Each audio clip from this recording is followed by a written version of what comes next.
Hey guys, tonight we drift quietly into the lost lamplit world of the Middle Ages, a time when secrets were currency, when shadows on the stone walls hid more than just dust and rats, and when the word identity could mean the difference between peace and peril. You picture yourself wrapped in a scratchy woolen blanket, pressed up against the cold masonry of a dim medieval town.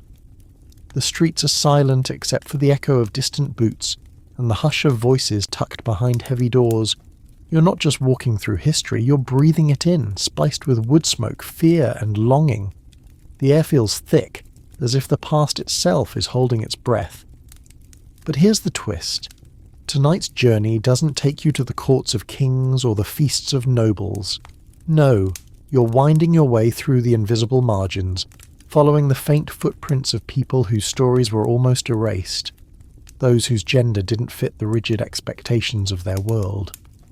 You step softly because you know, deep down, that to stand out here is to risk more than a stern word. One false move, and you probably won't survive this particular history lesson. Medieval tolerance for difference was about as warm as a January grave.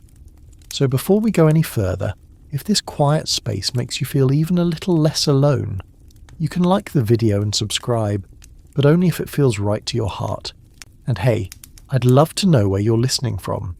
Are you lying awake in a quiet room at 2 a.m? Or maybe starting your day in a rainy city, eyes still heavy? Drop your time and place in the comments, just let's remind each other we're not alone out here. Now dim the lights, let your shoulders relax, and let's begin tonight's slow, strange journey. Together, here on Timeless Sleep.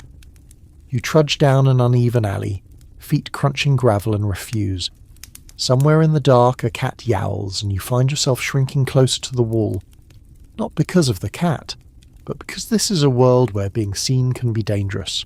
It isn't just about what you wear or the pitch of your voice. In the medieval city, even the hint that you might not fit into the man-woman binary could set tongues wagging, or worse, summon the attention of priests, magistrates, or the ever-watchful neighbours. As you drift through these centuries-old shadows, you notice that most people move in clusters. Families, guilds, church processions. Everyone claims their place. The lines are sharp and policed. Male and female aren't just labels. They're marching orders, echoing from pulpit to town square. You feel it even in the fabric of the city. Public baths for men, wells for women, rigid separation at festivals, in guild halls and during worship. Gender isn't just social, it's practically a survival tool. Yet not everyone fits, and not everyone wants to. Picture a young person in a candlelit room, trembling as they tighten a borrowed doublet or slip a kerchief over newly cropped hair. Maybe it's you, holding your breath as you wrap a strip of linen tighter around your chest, hoping the world won't see who you really are, or who you hope to be. You listen to the shuffle of feet outside, the mutter of distant gossip. If you're found out, you know it won't just be a lecture. It could mean exile, humiliation, or even the stocks. Medieval justice doesn't care for nuance. Yet in the stillness, there's a strange sense of defiance. You realise that even here, even now, some souls refuse to vanish quietly. For every rule, there are whispers of exceptions, stories barely recorded, passed down in snatches of legend or the odd note in a church record. Historians still argue whether the absence of evidence is proof of total invisibility, or just a sign that people were very good at hiding. You wonder, were there whole communities living double lives, protecting each other? Or were trans identities so rare, so dangerous, that most left no trace at all? Your fingers brush along a worn wooden door, its edges smoothed by countless hands. For a moment you imagine pressing inside, joining a hushed gathering. There's laughter, nervous and brief, and the flicker of a single candle throws faces into strange relief. Someone cracks a joke about the local priest's hair. There's always a little levity, even in hiding. The walls are thin, and so is the line between friendship and betrayal. Here, survival means keeping your true self tucked away, revealed only in the safety of trusted company. You slip back into the winding lanes, wondering how anyone could truly keep their identity hidden. And yet, some did. Clothes become armour, language is coded. A simple gesture, a hand lingering on the wrong side of a door, a laugh too sharp, a glance too knowing, could tip the scales between suspicion and acceptance. In one hand, you carry a basket, the same as everyone else, but you know every step is calculated, every word rehearsed. Out in the fields, away from the city's prying eyes, you find a strange freedom. The wild spaces between villages, the long stretches of forest and riverbank. These are places where you can breathe a little easier. There are stories, always stories, of hermits who lived contrary to nature, of healers with ambiguous bodies and genders, of trickster figures who slipped in and out of men's and women's roles with ease. You wonder if some of those hermits weren't just escaping society, but escaping its demands on their very bodies. There's a quiet kind of bravery here. No one writes ballads about the person who just wants to exist in peace, but you can feel their determination in the air, woven through the daily rhythms of survival. You overhear a passing shepherd mutter an old rhyme about a moon-mad man in woman's dress, and you realise the villagers know, even if they pretend not to. Knowledge and denial walk hand in hand in the medieval mind. A stray dog noses at your heels. You give it a cautious pat, thinking how even animals live in a world of instinct, where rules are less about morality and more about survival. You envy that freedom. For medieval trans people, the world's gaze is a constant threat, even in the home. Parents whisper over their children, anxious to spot any hint of difference. Guildmasters watch apprentices for the right kind of behaviour. Priests warn of hellfire for those who stray, and in the background the old folk mutter about omens, black cats, left-handedness, full moons, and the wrong kind of laughter. Still, not everyone was content to live quietly. You pass an old chapel where, rumour has it, a travelling singer once danced for coins wearing men's boots and a woman's veil. The audience cheered, coins flew, and for one night the rules bent. But the next day the singer was gone, vanished, perhaps to another town, or maybe into the woods where outcasts gather. You realise that the price of visibility is steep. Applause one day, suspicion the next. There's a myth about a night market in some towns, an hour when the usual order relaxes, when those who don't belong can mingle and barter, swap secrets, and dream of a world less hostile. Maybe you stumble onto one, or maybe it's just a story people tell to make the darkness feel less lonely. Either way, you find yourself listening at the cracks in the world, searching for signs that you're not the only one. You pass a group of boys roughhousing in the square, and one is jeered for crying like a girl. You see a woman quietly cursing her fate as she mends her husband's boots, wishing for the freedom to stride out herself. All around, people chafe against their assigned roles, some quietly, some not. You wonder how many others nurse the same secret hopes you do, hidden under layers of duty and fear. A mainstream historical fact flickers through your mind. The church, the largest employer, enforcer, and educator of the era, was also the chief architect of gender norms. Its doctrines left little space for ambiguity, yet its vast machinery could never completely erase the human tendency to resist, to reshape oneself in small, stubborn ways. Monks and nuns, saints and sinners, some crossed lines in ways that today might be called trans or non-binary, though the medieval world had no such words. Even so, the pressure to conform was immense. Still, there are curious traces. A monastery's record of a brother who bore children before joining the order. The odd unflattering mention in a bishop's letter about someone living neither as man nor woman. The language is vague, slippery, perhaps by design. Maybe it was easier, for all involved, to not look too closely. Historians still debate whether such individuals were protected by their communities, or quietly shunned, whether they found a way to live on their own terms or simply disappeared into legend. As you make your way through the closing alleys, you find yourself marvelling at the resilience required to live a double life. You remember the feeling of that first step out the door, linen bound tight, hope balanced precariously with fear. Maybe your hands shake, maybe your heart pounds, but you keep moving. The world is watching, but you're still here. The bell tolls midnight somewhere, and for a moment, you let yourself imagine a different future. A world where your story isn't hidden in the shadows. The night deepens, the city quiets, and you press on, knowing that every breath, every moment of courage, is a small act of rebellion. You're not alone, you never were. In the darkest corners of history, light finds a way to linger. You ease deeper into the night, your footsteps muffled by the shifting grime and straw beneath your boots. The city's stone bones cool and silent around you. If you listen closely, you can hear the distant toll of a church bell, marking time in a world where every hour means something. A prayer, a curfew, or maybe just another round of vigilance for those who live outside the lines. It's in these moments, pressed against the ancient rhythm of medieval life, that you realise the question of identity is more than just a personal whisper. It's shaped by something massive and ancient, stretching from cathedral spires to the smallest cottage hearth. Faith. Religion is everywhere. It breathes through stained glass windows and crackles in the firelit sermons, shaping how people see the world and themselves. You duck into a shadowed portico as a group of friars in brown habits pass, their voices low and grave, heads bowed beneath the weight of centuries-old dogma.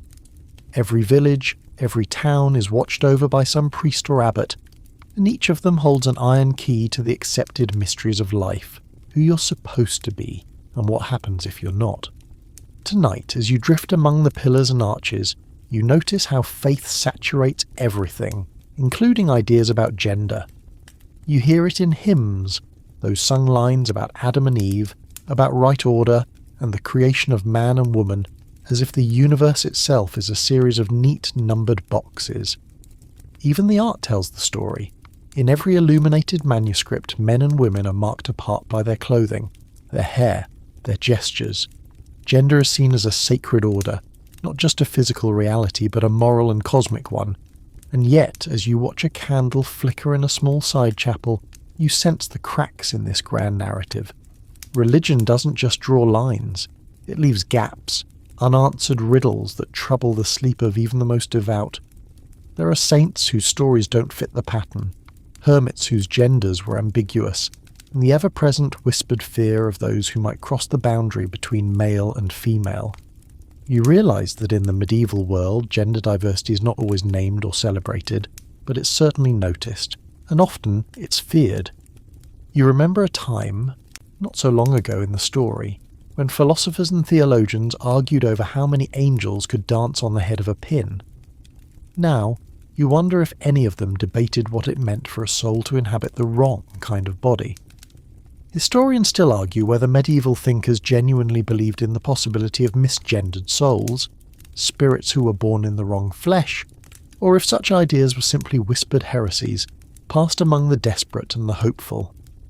Either way, the shadow of divine confusion hovers over the world like a cloud that won't quite break. You find yourself drawn to a stained glass window depicting a famous biblical scene, Jacob wrestling with the angel. The struggle, you realise, isn't just physical. It's a battle for identity, a contest between what's expected and what's true. You can't help but notice the faint irony. Even the saints, even the patriarchs, are sometimes at war with the roles they're assigned.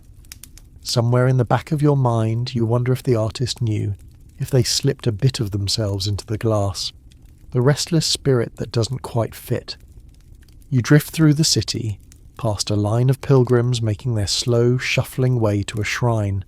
Some are barefoot, their feet bleeding, driven by a need for healing or forgiveness.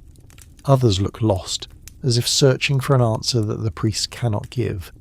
You realise that faith is both a comfort and a cage, a force that binds people together, but also presses those who don't fit further toward the edges. There's a story you overheard in a smoky tavern, shared by an old woman with a face like wrinkled parchment.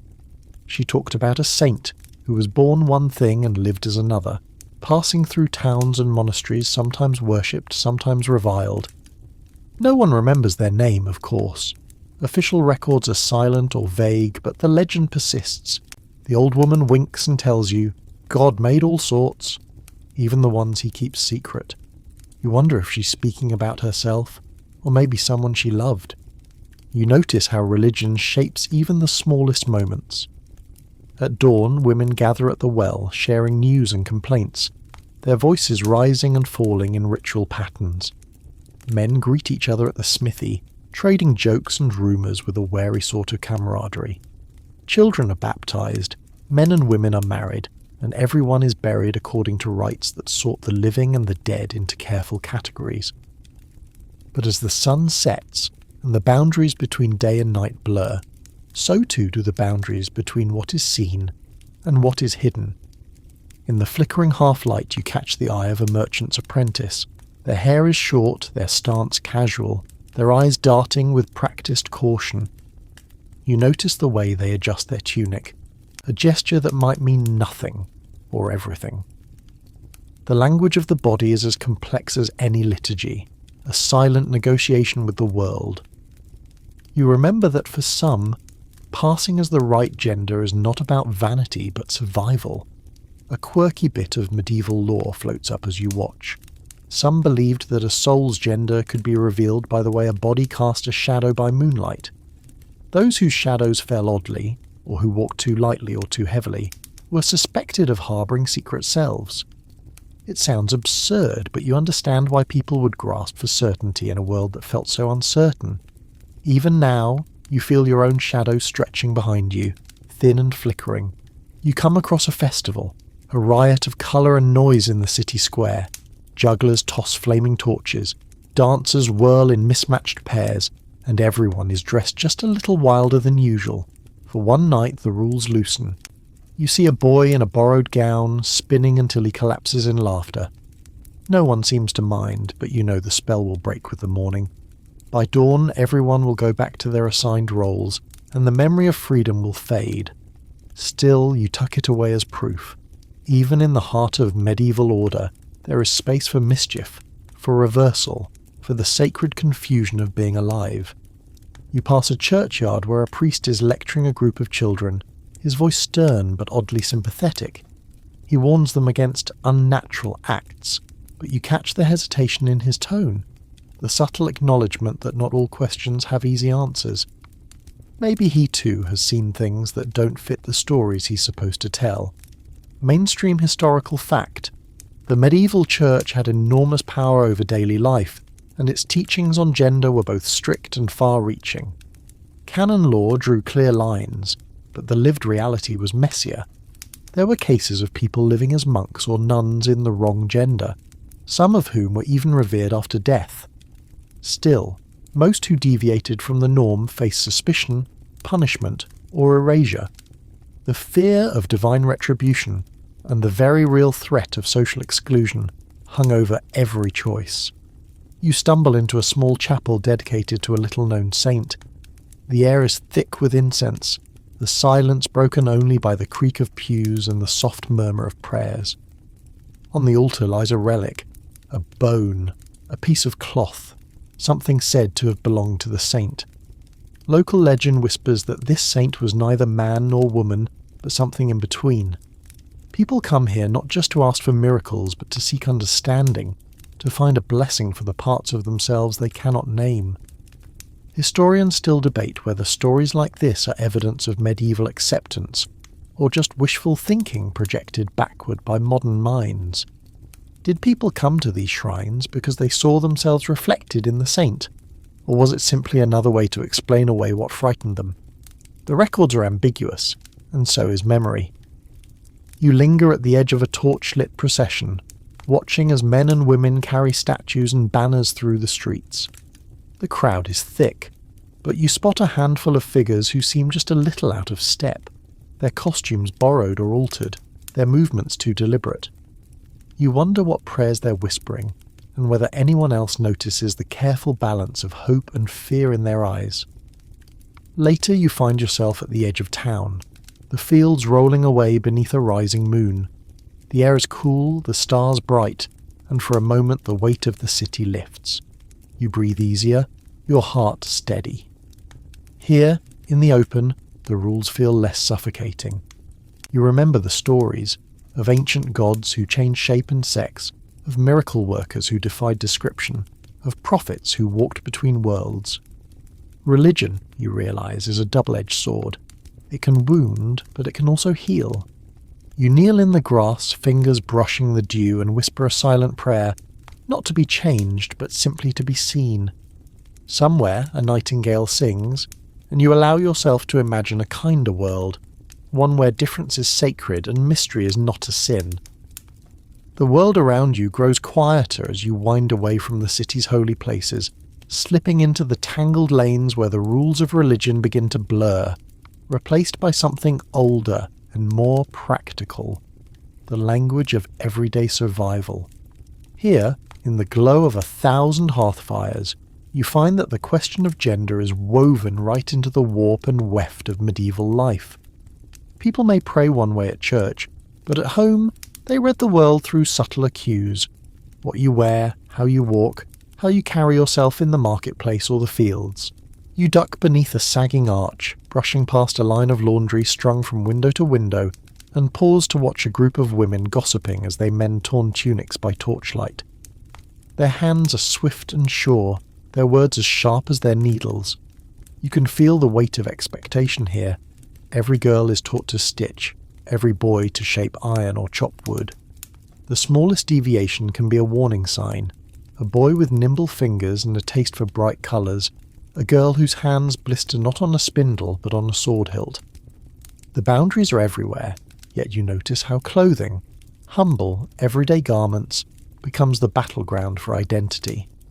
You imagine yourself at the weekly market, blending into the crowd with your cloak pulled close. Your eyes dart to the seamstresses and cobblers, each stall stacked with garments. Rough linen shirts, woolen dresses, caps, aprons, laces. For most, it's just trade. But for you, every button, every fold of fabric is loaded with risk and possibility. You try on a cap meant for a different head. Feel how it shifts your posture, how a simple belt can change the shape of your body, can buy you an hour or a day of moving through the world as yourself. A merchant squints at you as you try on a tunic, then glances away, perhaps suspecting, perhaps not. You pay a few coins and move on, grateful that the market's noise and bustle provide cover. In the swirl of bodies and smells and onions, sweat, the faint tang of horse manure, nobody really looks too closely unless they have a reason. You're reminded of a time you heard a baker whisper about a neighbour's strange daughter who dressed as a boy and disappeared one winter. She ran away, the baker says, but her eyes hint at other possibilities. Maybe she didn't run. Maybe she walked out boldly, claiming a new story. For those who lived between genders, clothing wasn't just protection from the cold. It was a language, sometimes a code, sometimes a challenge. There were women who dressed as men to take up trades forbidden to them, or to travel safely along dangerous roads. There were men who slipped into a sister's dress to escape conscription or hide from the law. Each act of cross-dressing carried both hope and terror, the chance to be seen, the risk of being caught. You remember a snippet from a medieval sermon, recited with righteous fury, "Let no man wear the raiment of a woman, nor a woman the garb of a man, for such is an abomination." Yet, as you watch the street performers and the travelling merchants, you realise that people have always played with these boundaries. A fiddler in a woman's skirt, her moustache waxed and proud. A nun who wears her habit just a bit too sharply, her jaw set with quiet defiance. Clothing, for those willing to risk, can be both shield and sword. A mainstream historical fact shuffles into your thoughts. Medieval laws against cross-dressing existed, but enforcement was inconsistent. In some places the penalty was public humiliation. A day in the stocks, your crime, announced by the town crier. In others, it could be worse. Exile, flogging, or forced penance. Yet records show that cases often slipped through the cracks, especially when the accused had the right friends, or when the community preferred to look the other way. Historians still argue whether this leniency reflected a hidden tolerance, or just the impossibility of policing every shirt and shoe in a world without mass production. You wander into a tailor's shop drawn by the smell of tanned leather and lamp oil. The tailor, an old man with cloudy eyes and nimble fingers, sizes you up without comment. You sense that he's seen everything: lords in disguise, runaways, lovers in need of a fresh start. For a little extra coin, he'll ask no questions. You watch as he adjusts a hem, making a men's tunic just wide enough at the hips, a woman's dress with extra room at the shoulders. Here, clothing is magic. It transforms and protects. You wonder how many stories have started in shops like this. How many lives have been saved by a stitch, a button, a clever disguise. As dusk deepens, you pass a group of labourers in the tavern. One, a broad-shouldered woman in a patched jerkin, laughs loudest at the bawdiest jokes. You notice how the others defer to her, how her presence shifts the balance in the room. Maybe they know, maybe they don't care, or maybe the ale is strong enough that no one minds, tonight at least. Later you see a boy standing awkwardly in a borrowed dress, blushing as the village children taunt him. His mother hisses for him to come inside, her face a mask of fear and fury. You feel the old pain behind her eyes, fear not just for the boy but for herself, for the whole family. One wrong rumour can turn neighbours into enemies, can bring the priest or the reeve to your door. In the quiet of your rented room, you untie your sash and look at yourself in a cracked mirror. The line between safety and authenticity feels razor thin. You think of the stories you've heard, of saints who disguised themselves for decades, of lovers who swapped clothes to escape arranged marriages, of warriors who bound their chests and marched off to war. Some stories end well, others end in tragedy. But all share a fierce longing to be seen and known. A quirky medieval tidbit drifts up. It was once believed that if a woman wore a man's hat at midnight and walked around the churchyard 3 times, she'd wake the next morning as a man. The reverse was supposedly true for men. As absurd as it sounds, you wonder how many tried, alone, desperate, hoping for a miracle in a world with few answers. You recall another local custom, half mocking, half serious. During the Festival of Fools, the lowest members of society, beggars, lepers, women and children, would dress as lords, bishops, or even the opposite sex parading through the streets in a wild, joyous mockery of order. For one night at least the world turned upside down, and those who were usually hidden could step briefly into the light. Historians still debate whether these carnivals offered true liberation, or were simply safety valves for society's anxieties, a way to laugh off what could not be changed. You slip out into the night feeling both lighter and heavier. The city is quieter now, but your mind is noisy with all the ways people find to express themselves, even when it's risky. You remember the merchant who glanced away, the tailor who added an extra seam, the mother who pulled her child indoors. Each small gesture is a piece of a much larger story, a story of resistance, survival, and the stubborn hope that you might, just for a moment, live as your truest self. As you curl up under your thin blanket, the world outside is filled with shadows and secrets. Somewhere, a dog barks, and you think of all the others who have walked these same streets, clutching at courage with trembling hands. The moon shines through your window, silver and impartial, lighting up the folds of your borrowed clothing and the dreams you dare to hold on to. You wake to a watery sun filtering through your window, illuminating the pale stones and splinters of a city both familiar and alien. As you stretch the stiffness from your back and wrap your cloak around your shoulders, you catch a glimpse of yourself in the warped glass. For a heartbeat, your own reflection seems uncertain, soft, shifting, resisting any tidy label. The feeling isn't new. In the Middle Ages you realise it's almost ancient. Today your path takes you into the strange world of medieval medicine and alchemy, a realm obsessed with the body's secrets, yet persistently baffled by those who fell outside its simple categories. You make your way through a labyrinth of alleys to a healer's door drawn by the promise of knowledge. Medieval healers, physicians and alchemists live in the perpetual borderlands between science, magic, and faith. Their shops reek of dried herbs, tallow, and sometimes a lingering hint of despair. Bottles line the shelves, rosewater, quicksilver, mysterious powders ground from stones and bones. You watch as an elderly woman stirs a cauldron with fingers stained green from some unknown plant. She claims to cure gout, mend broken hearts, and, if you catch her on the right day, advise on matters of nature gone awry. You listen quietly as she grumbles about humours, hot and cold, wet and dry, male and female. In the medieval mind, a body is a delicate balance of these forces, like a cauldron that might bubble over at the smallest disturbance.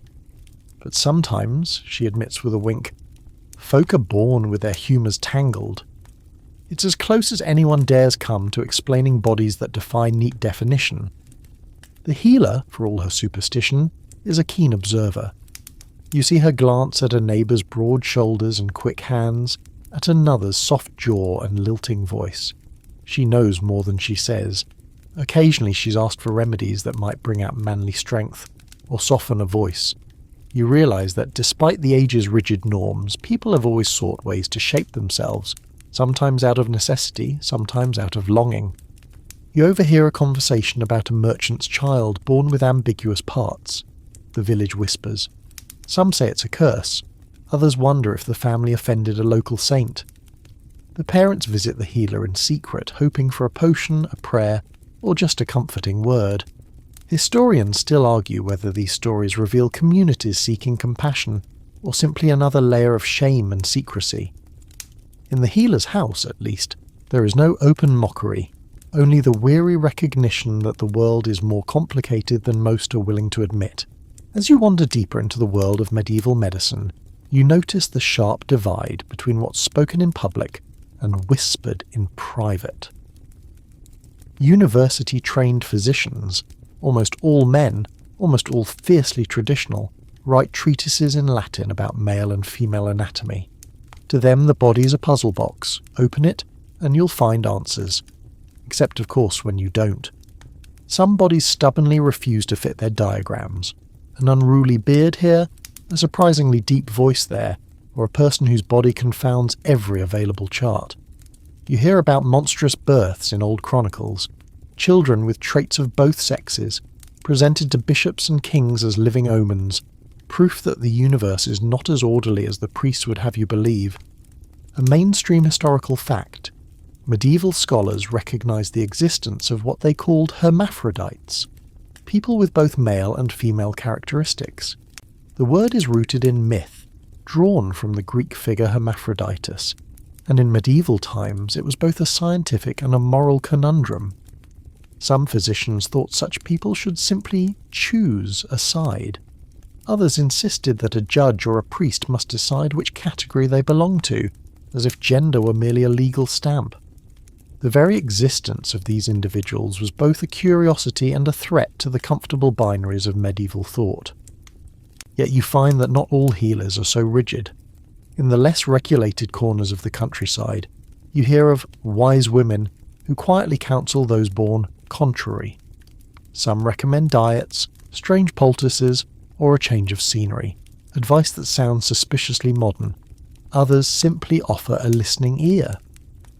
There's an old story, half remembered, of a healer who kept a box of wigs and tunics for visitors seeking to slip out of town in new identities. Nobody ever talks openly, but the knowledge is there, passed hand to hand like a coin with a worn face. As you meander through a bustling apothecary, you spot a shelf lined with books, some smuggled from distant lands, others written in crabbed local script. You leaf through one, finding page after page of diagrams, skeletons, muscles, diagrams of proper and improper bodies. Some are so carefully annotated you almost miss a scribble in the margin. Not always so. It's a small act of rebellion, but it stays with you. In the city square, a street doctor hawks his potions, promising to cure effeminacy in men and unwomanly desires in women. The crowd laughs. Some people jeer, but you notice a few who linger. eyes downcast, desperate enough to try anything. You watch a young apprentice buy a vial in secret, then hide it deep within his cloak. Will it work? Almost certainly not. But hope, in any age, is as stubborn as the body itself. A quirky tidbit from a bestiary floats into your thoughts. In medieval lore, certain animals were thought to change sex at will. The hyena, especially, was infamous for its ambiguous nature, its ability to slip between categories. Some whispered that people born in between had the soul of a hyena, a strange backhanded kind of magic, both feared and envied. You catch yourself smiling. Sometimes even the most fantastical ideas have a grain of comfort. As evening falls, you stumble into a public bathhouse. The air is thick with steam, voices echoing off tiled walls. Bathhouses are places of blurred boundaries, strangers wrapped in towels, bodies stripped of their usual uniforms. You watch as people inspect each other out of the corners of their eyes, hunting for differences, for the telltale sign that someone isn't what they appear. A laugh here, a pointed look there. Some bathe quickly, eager to escape scrutiny. Others linger, daring anyone to question them. You recall that, despite the ever-present fear, medieval cities were places of constant movement. Refugees from war, outcasts from distant towns, people with nowhere else to go all washed up in these crowded quarters. It wasn't unusual for someone to reinvent themselves, to start fresh with a new name, a new job, a new set of clothes. For every person who was found out, there were surely many more who quietly slipped by, undetected, their secrets safe beneath layers of routine. Historians still debate whether healers and alchemists provided true aid to those seeking to change or conceal their gender, or whether most were simply in it for the coin. The records are patchy, filled with rumour and innuendo. But as you leave the bathhouse, the sight of a well-known midwife sharing a quiet word with a merchant's apprentice reminds you that alliances form in the strangest places. The city, for all its sharp edges, sometimes softens in the warmth of its underbelly. Night deepens, and you cross paths with a band of travelling performers, a troupe famous for their wild, gender-bending acts. Dressed in outlandish costumes, faces painted in bold colours, they mock the great and powerful, their skits filled with sly jokes and playful reversals. You recognise the comfort of laughter, the power of making fun of what terrifies. The audience claps, some mutter about devilry, but most are content to be entertained. For one night at least, you see the freedom that comes from embracing ambiguity, from refusing to let anyone else decide who you are. As you retreat to your quiet corner, you sense how the lines between medicine, magic and survival have always been blurry. The alchemists in their hidden labs, the healers with their bundles of herbs, the midwives with their secret knowledge, all are united by their willingness to see what others refuse to see. They know, better than most, that every body is a puzzle, and that some puzzles are never meant to be solved. In the darkness, as you settle in, you imagine all the medieval souls who sought their answers in jars and powders, in borrowed robes and whispered prayers. Some found what they were looking for, others did not. But in every age the search itself is an act of hope. You rise before dawn, your breath pluming in the chill as you step out onto the silent cobblestones. The city's hush feels deeper now, the world paused in that trembling space between darkness and light. You know this hour, before the church bells ring, before the market awakes, is the safest for those who wish not to be seen. Even the watchmen, their eyes heavy from a night's patrol, move without looking too closely at the shapes gliding along the shadowed walls. Today you sense the burden of visibility more than ever. To live openly as someone who defies the assigned order of gender, someone who steps across the lines drawn by family, law and faith, is not just risky. In the medieval world it's almost unthinkable. You walk slowly, careful not to draw attention, but your mind is racing with the quiet courage it takes for anyone, in any era, to live as their true self. The consequences, you know, are no small thing. Even for a fleeting moment of honesty, the costs are steep. A sideways glance in the bakery, a frown from the priest, the sudden hush that falls when you enter the room. these are only the softest edges of a much sharper threat. Sometimes you see it in the faces of strangers, suspicion, confusion, and too often, fear. You remember stories whispered in the back rooms of taverns or behind closed doors of those who dared to reveal themselves and paid the price. Sometimes the tale ends in exile, or in the stocks. Sometimes it ends in silence that lasts a lifetime. You remember the story of a weaver's child in a small town, a tale told over mugs of ale and passed down with a shiver. They wore men's boots, worked the looms with the boys, and stood a little straighter than their sisters. One spring they refused to wear a dress to church, and by autumn they were gone, sent to relatives, the villagers said, though no one could name which ones. The family fell silent, and over time the child's name faded from memory, as if erasing it could scrub away the confusion it caused. A mainstream historical fact tugs at you. In many parts of medieval Europe, being caught living as a gender other than the one assigned at birth was considered not just sinful but criminal. Penalties varied, sometimes public shaming, sometimes fines or penance, sometimes violence. The threat hung over daily life like a shadow that could lengthen or snap at any moment. And even if the laws were unevenly enforced, the fear was always there, braided into the rhythm of daily life. Still, the need to live authentically cannot be extinguished by fear alone. You notice how people find ways to slip between the cracks. A woman with close-cropped hair joins the sailors unloading fish at the docks, her shoulders broad, her laughter deep. No one calls her by her given name. She answers to Tom. You see a boy in a silken gown, his steps light as he carries a basket to the market. He is shy, his eyes cast down, but his smile glows when a kind old woman compliments the embroidery on his sleeves. The world, you realise, is never as simple as the rules pretend. Even the sharpest boundaries are softened by the messiness of human life. Parents sometimes turn a blind eye, or quietly help their child slip into a new role in another village. Friends cover for each other, spinning stories when the truth would be too dangerous. And then there are the rare moments of acceptance. A tavern where the regulars don't mind, a neighbour who keeps your secret. A gentle word from someone who's seen enough hardship to know that kindness is better than gossip. You remember an old joke you once heard from a jester at the fair. If a man wears a dress to catch a pig, does the pig care? The crowd roared with laughter, some nervous, some genuine. It's the kind of humour that hints at the truth. Sometimes, the world only pretends to care about the rules until there's profit or amusement to be had. But the laughter fades quickly when the threat feels close. The greatest danger is not always the law. It's the unpredictable judgment of the crowd.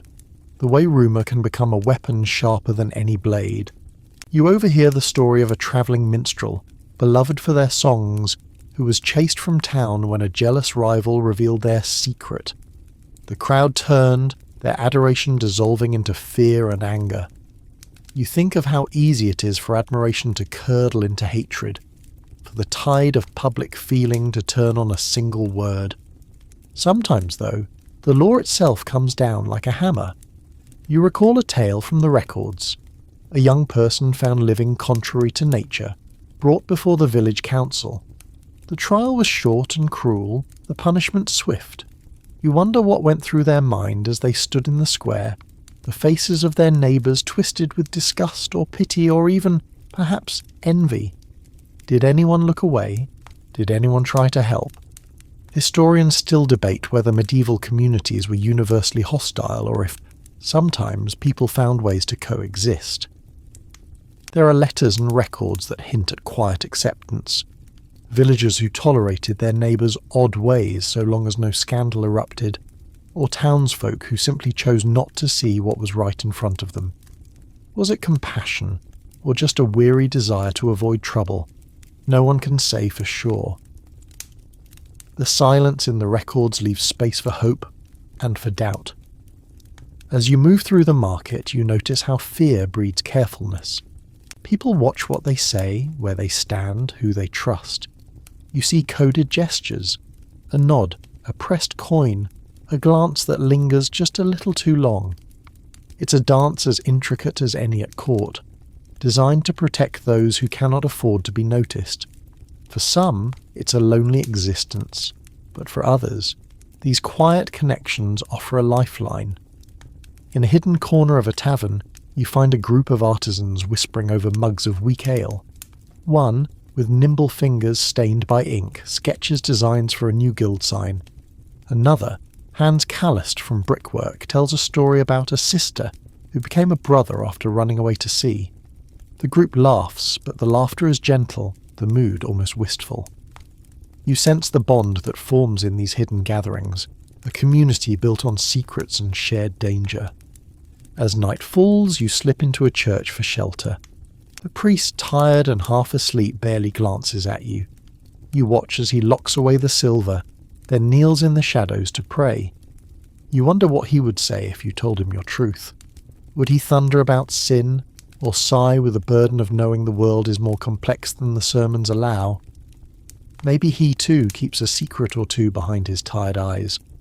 The moon climbs high as you find your bed. You lie awake replaying the day's small acts of defiance and fear. The city is quiet now, but you know that even in sleep the dream of living openly, without shame, without danger, is alive in the hearts of many. You drift off, comforted by the thought that every act of courage, no matter how small, leaves a mark on the world. The future is shaped, bit by bit, by those who dared to be seen, even when it cost them everything. Morning creeps in as a pale shimmer across the stone streets, filtering through narrow windows and dust-laden shutters. Your dreams still cling to you. Dreams of freedom, of walking through the world as yourself, untroubled by suspicious glances. But the city stirs, the church bells ring, and the day's routines descend like a heavy cloak. You sense the watchful gaze of your neighbours before you even step outside. The world, after all, has 1,000 eyes. Today your journey takes you into the heart of religion's paradox, the way faith can both punish and, sometimes, surprisingly, elevate those who live beyond the bounds of ordinary gender. In the medieval imagination, there are stories everywhere of saints, holy fools and mystics who defy categorization. These figures shimmer in the margins, celebrated one moment and condemned the next. You feel the strange push and pull of hope and danger. You drift into a grand cathedral, its vaulted ceilings echoing with Gregorian chant. The air is thick with incense and the murmur of prayers. The stained glass windows scatter blue and crimson light across the flagstones, creating halos around the congregation. You slip into a pew, pulling your cloak tighter, and watch as the priest swings the censer, his voice rising in Latin. This is a world where the rules are clear, or so it claims. But faith, you realize, is not so simple. The stories of saints ripple with ambiguity. You recall the tale of Saint Marinoz, born as a woman but living as a monk, her secret only discovered after death. The community, rather than punishing, chose to revere her as holy, her gender-bending life recast as a miracle of faith and sacrifice. There are others, Saint Wilgefortes, sometimes called the Bearded Lady, said to have miraculously grown a beard to escape an unwanted marriage. Her image, carved in wood and painted on walls, appears across Europe, proof that the medieval imagination could accommodate bodies and stories far outside the norm, if only for the right reasons. As you watch the congregation file past to take communion, you feel the tension in the air, an unspoken knowledge that the sacred and the scandalous are never far apart. For every holy person elevated to sainthood, there are others who become cautionary tales. A rumour in the next parish, a heresy trial, a burning at the stake. Sometimes, the line between saint and heretic is as thin as a single confession. You pass a niche filled with candles and offerings, a shrine to a local martyr whose story the priest only half tells. The legend you've heard involves a life lived against nature, strange miracles, and a death no one likes to explain. Pilgrims come to pray for blessings, healing, safe childbirth, clarity for wayward children. You see an old woman touching the cold stone, her eyes shut tight, lips moving in desperate hope. Maybe she's praying for someone whose story is never spoken aloud. Outside, in the cloister garden, you see a group of nuns tending the herbs. One stands apart, her hands thick with dirt, her posture oddly masculine. The others defer to her, address her by a name that doesn't quite fit the usual patterns. You sense she has a story too, perhaps one not written down in any convent ledger. In the garden's quiet, there is space for ambiguity, so long as it doesn't draw the bishop's eye. A mainstream historical fact lingers in your thoughts. Despite the medieval church's strict rules about gender, there were documented cases of people living in monasteries and convents under a gender other than the one assigned at birth. Some were discovered only after death, their stories preserved in chronicles as oddities, miracles, or warnings. Historians still argue whether these cases represent tolerance, indifference, or simply the limits of the Church's ability to enforce conformity in a vast and chaotic world. You remember a festival, not so long ago, when the cathedral's crypt was opened to honour a saint who, according to legend, walked between the worlds of man and woman. The townsfolk crowded into the cool, incense-thick darkness to touch the relics and ask for favours. Some whispered that prayers to this saint brought healing to children born different, or eased the anxieties of those who never felt at home in their own skin. The clergy, of course, officially dismissed such stories as superstition, but you noticed a few priests lighting candles anyway. The line between miracle and heresy, you realise, is drawn and redrawn with every generation. One bishop might canonise a figure as a saint, his successor might declare the same story blasphemy. The faithful adapt, folding new stories into old rituals, blending fear and hope as needed. You hear a joke from a passing pilgrim. If God can make the sun stand still, surely he can make a girl a boy, or a boy a saint. The others laugh, but a nervous edge lingers beneath the humour. The paradox grows sharper when you meet a wandering holy fool, a figure both pitied and revered, their wildness interpreted as either madness or divine inspiration. They move through the streets barefoot, hair wild, clothes borrowed from whoever will lend them. Sometimes they're pelted with rotten fruit. Other times, people press coins into their hands, hoping for a blessing or a prophecy. You listen as the fool tells a story, half riddle, half confession, about being neither fish nor fowl. The crowd laughs, but you see a flicker of recognition in the eyes of some listeners. Perhaps they too have felt out of place, neither one thing nor the other. In a quieter corner, a young novice confides to you in hushed tones. She tells you about a brother in a distant monastery, whose voice never dropped, whose face remained smooth and soft, and who kept to himself more than most. Some said he was a miracle, she whispers. Others called him a fraud. But he prayed harder than anyone I've ever seen. You nod, feeling the weight of all those half-told stories, each one a testament to how faith both constrains and, at times, liberates. A quirky medieval tidbit flickers in your mind. In some parts of Europe, saints who blurred gender were invoked for help with women's illnesses in men and men's troubles in women. Their shrines became gathering places for those who didn't fit. The church authorities sometimes tried to stamp out these cults, but the devotion lingered, stubborn as wild time between the paving stones. Historians still debate how common these cults were, whether they represent widespread yearning for acceptance, or just rare exceptions magnified by desperate hope. The written record is thin, often ambiguous, and you sense the scholars' frustration in the margins of their books. Yet the stories persist, flickering like candles in the dark. You leave the cathedral as the sun climbs higher, your heart heavy with both sadness and a strange, stubborn hope. For every act of cruelty, every condemnation from the pulpit, there is a story of grace whispered in the aisles, a moment of compassion, a saint whose life doesn't quite fit the mould. The day's shadows stretch as you pass the shrine again. The old woman is still there, her prayers soft as moths' wings.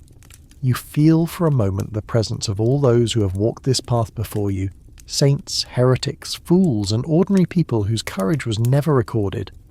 The world is harsh, but it is also filled with small mercies, each one a light in the dark.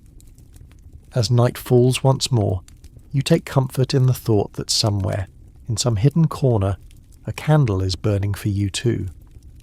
The bells chime again as you slip away from the hallowed hush of the cathedral, heart still thrumming with the contradiction of saints and sinners, miracle and menace. Outside, the morning unfolds brisk and businesslike. The world feels less forgiving beneath the sharp eyes of guild masters and magistrates, the clangour of commerce drowning out the softer whispers of faith. If the church claims your soul, the law claims your body, and its rules are even harder, even colder than the stone benches in the nave.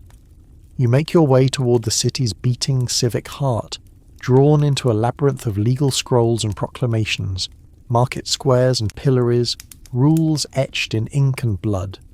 The machinery of law is both blunt and precise.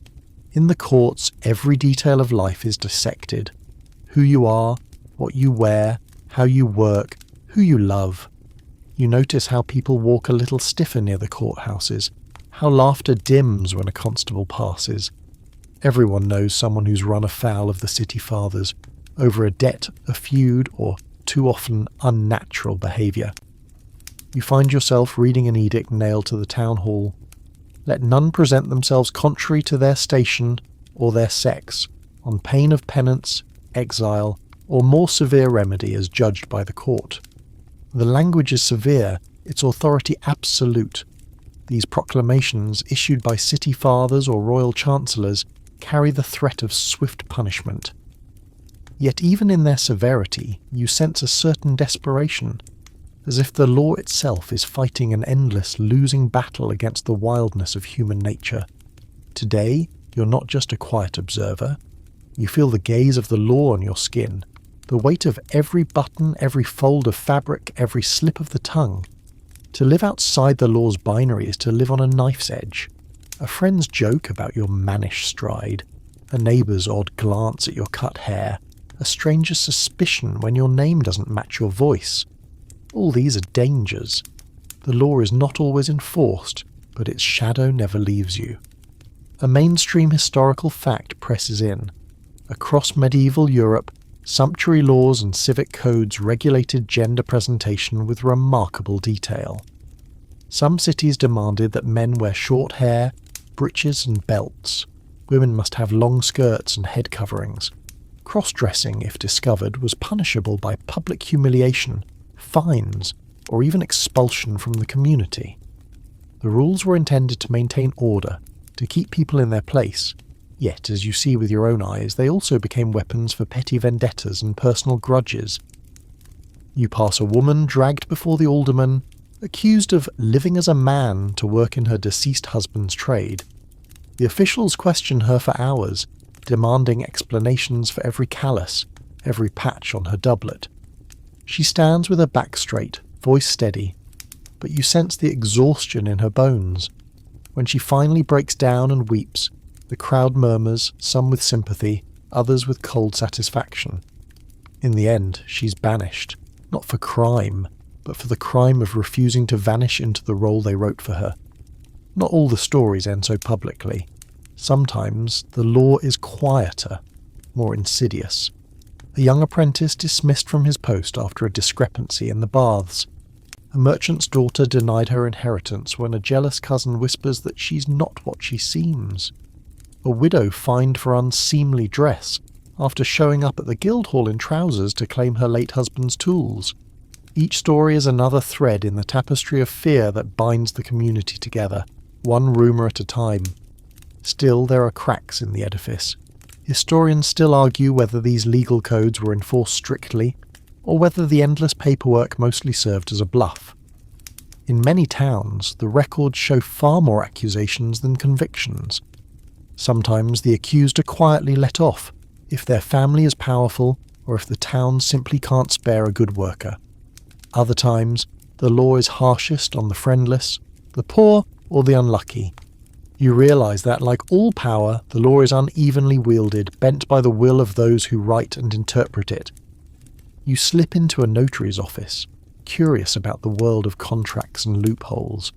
The clerk, a thin man with ink-stained fingers, tells you stories over his midday bread. He's seen all kinds. Widows disguising themselves to keep businesses running, sons vanishing and returning as distant cousins, even a noblewoman who adopted a male identity to escape an arranged marriage. The law, he says with a shrug, is like a net. It catches the big fish, but plenty of minnows slip through. You nod, both comforted and unsettled. Outside you watch the city's rhythms. Bakers, masons, apprentices, peddlers, each playing their part. Some you recognise as fellow travellers, living carefully between lines, one wearing gloves to hide calloused hands, another moving with practised grace through the marketplace, never lingering too long in one place. You exchange brief, knowing glances, a silent solidarity. You wonder how many others have learned the rules so well they could recite them in their sleep, all the while dreaming of breaking free. A legal proclamation is read aloud at the square, announcing new fines for public scandal and disorder. You notice how the crowd reacts. Some roll their eyes, others whisper. A few look genuinely afraid. The law, you realise, is as much about spectacle as substance, a performance designed to keep everyone on edge. Still, in the alleyways and back rooms, life goes on as it always has, messy, contradictory and full of secret defiance. You remember a festival years ago when the mayor's wife famously dressed as St. George, riding through the streets in shining armour to the delight of the crowd. For one day the rules bent and the city cheered. The next morning the officials issued a stern warning. Let this never be repeated. But you remember the laughter, the sense of possibility, the way people glanced at each other with a new boldness. Even the law cannot erase memory. As dusk falls you pass the pillory, still stained with last week's tomatoes. A faded inscription is carved into the wood, I dared to be. You run your fingers over the rough letters, feeling the defiance beneath the fear. It's a small act, easily overlooked, but it echoes in your heart as you slip away into the gathering dark. You find yourself thinking of all the lives shaped by these rules, some ruined, some merely redirected, a few quietly triumphant. The law, for all its power, cannot control every dream, every secret, every moment of kindness between those who know what it means to live in hiding. As you find your way home, you hold close the knowledge that courage often means simply continuing, one careful step at a time. The candles flicker in your window as you close the shutters, shutting out the world for one more night. You listen to the distant clatter of hooves and the soft murmur of prayers. Outside, the law continues its endless vigil. Inside, you remind yourself, your story is not theirs to write, no matter how hard they try. The city doesn't sleep, not really. Even as the sky grows indigo and the shutters bang closed against the night, a quieter, subtler energy flickers behind the heavy doors of palaces and manors. You feel it in the hush that falls over the main square when the nobles' carriages pass. Wheels creaking, horses snorting, footmen with eyes that never quite meet your own. In these privileged circles the rules are different, though no less dangerous. Here you find that the boundary between what is hidden and what is permitted is drawn with gold ink and erased just as quickly if it suits the game. You walk up the shadowed hill toward the old castle, torches guttering in iron sconces. The gates stand half open for you. Servants, petitioners, tradesmen all slip through, so you blend in. Inside, the great hall is a spectacle of colour, velvet hangings, roaring fires, the glitter of jewels against pale skin. The lords and ladies are dressed to the nines, and everywhere you look, you spot tiny acts of rebellion and concealment. A nobleman's painted lips, a lady's jacket tailored with a masculine cut, a page whose voice startles you, unexpectedly deep or impossibly high. In the candlelit tumult, performance is everything. Nobility knows how to turn secrets into currency. You recognise something that rarely makes the chronicles. Among those who rule, gender can be both weapon and shield.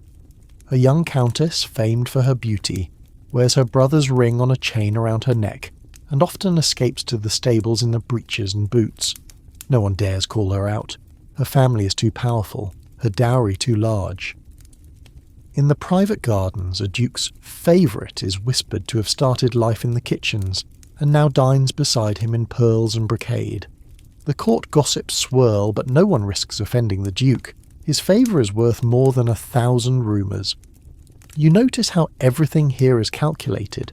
Gestures, glances, even scandals are managed with care. For some, an ambiguous identity is a delicious bit of intrigue, a way to gather influence, or an excuse to avoid an unwanted marriage or military post.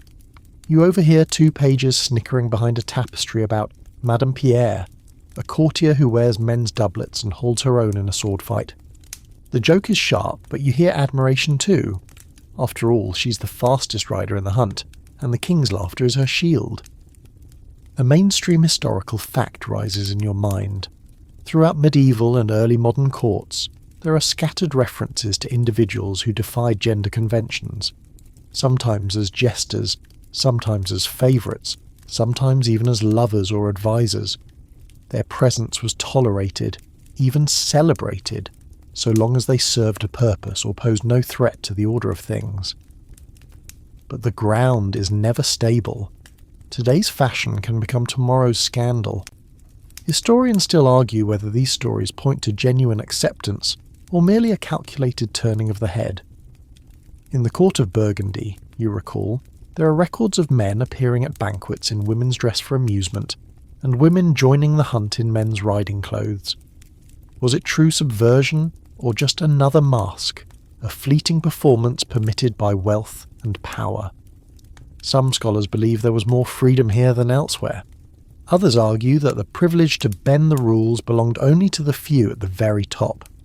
You move through the corridors, your steps echoing on polished stone. The castle is a place of secrets, and you're not the only one hiding. A chambermaid offers you a conspiratorial wink as she adjusts her apron, her posture loose, her smile quick.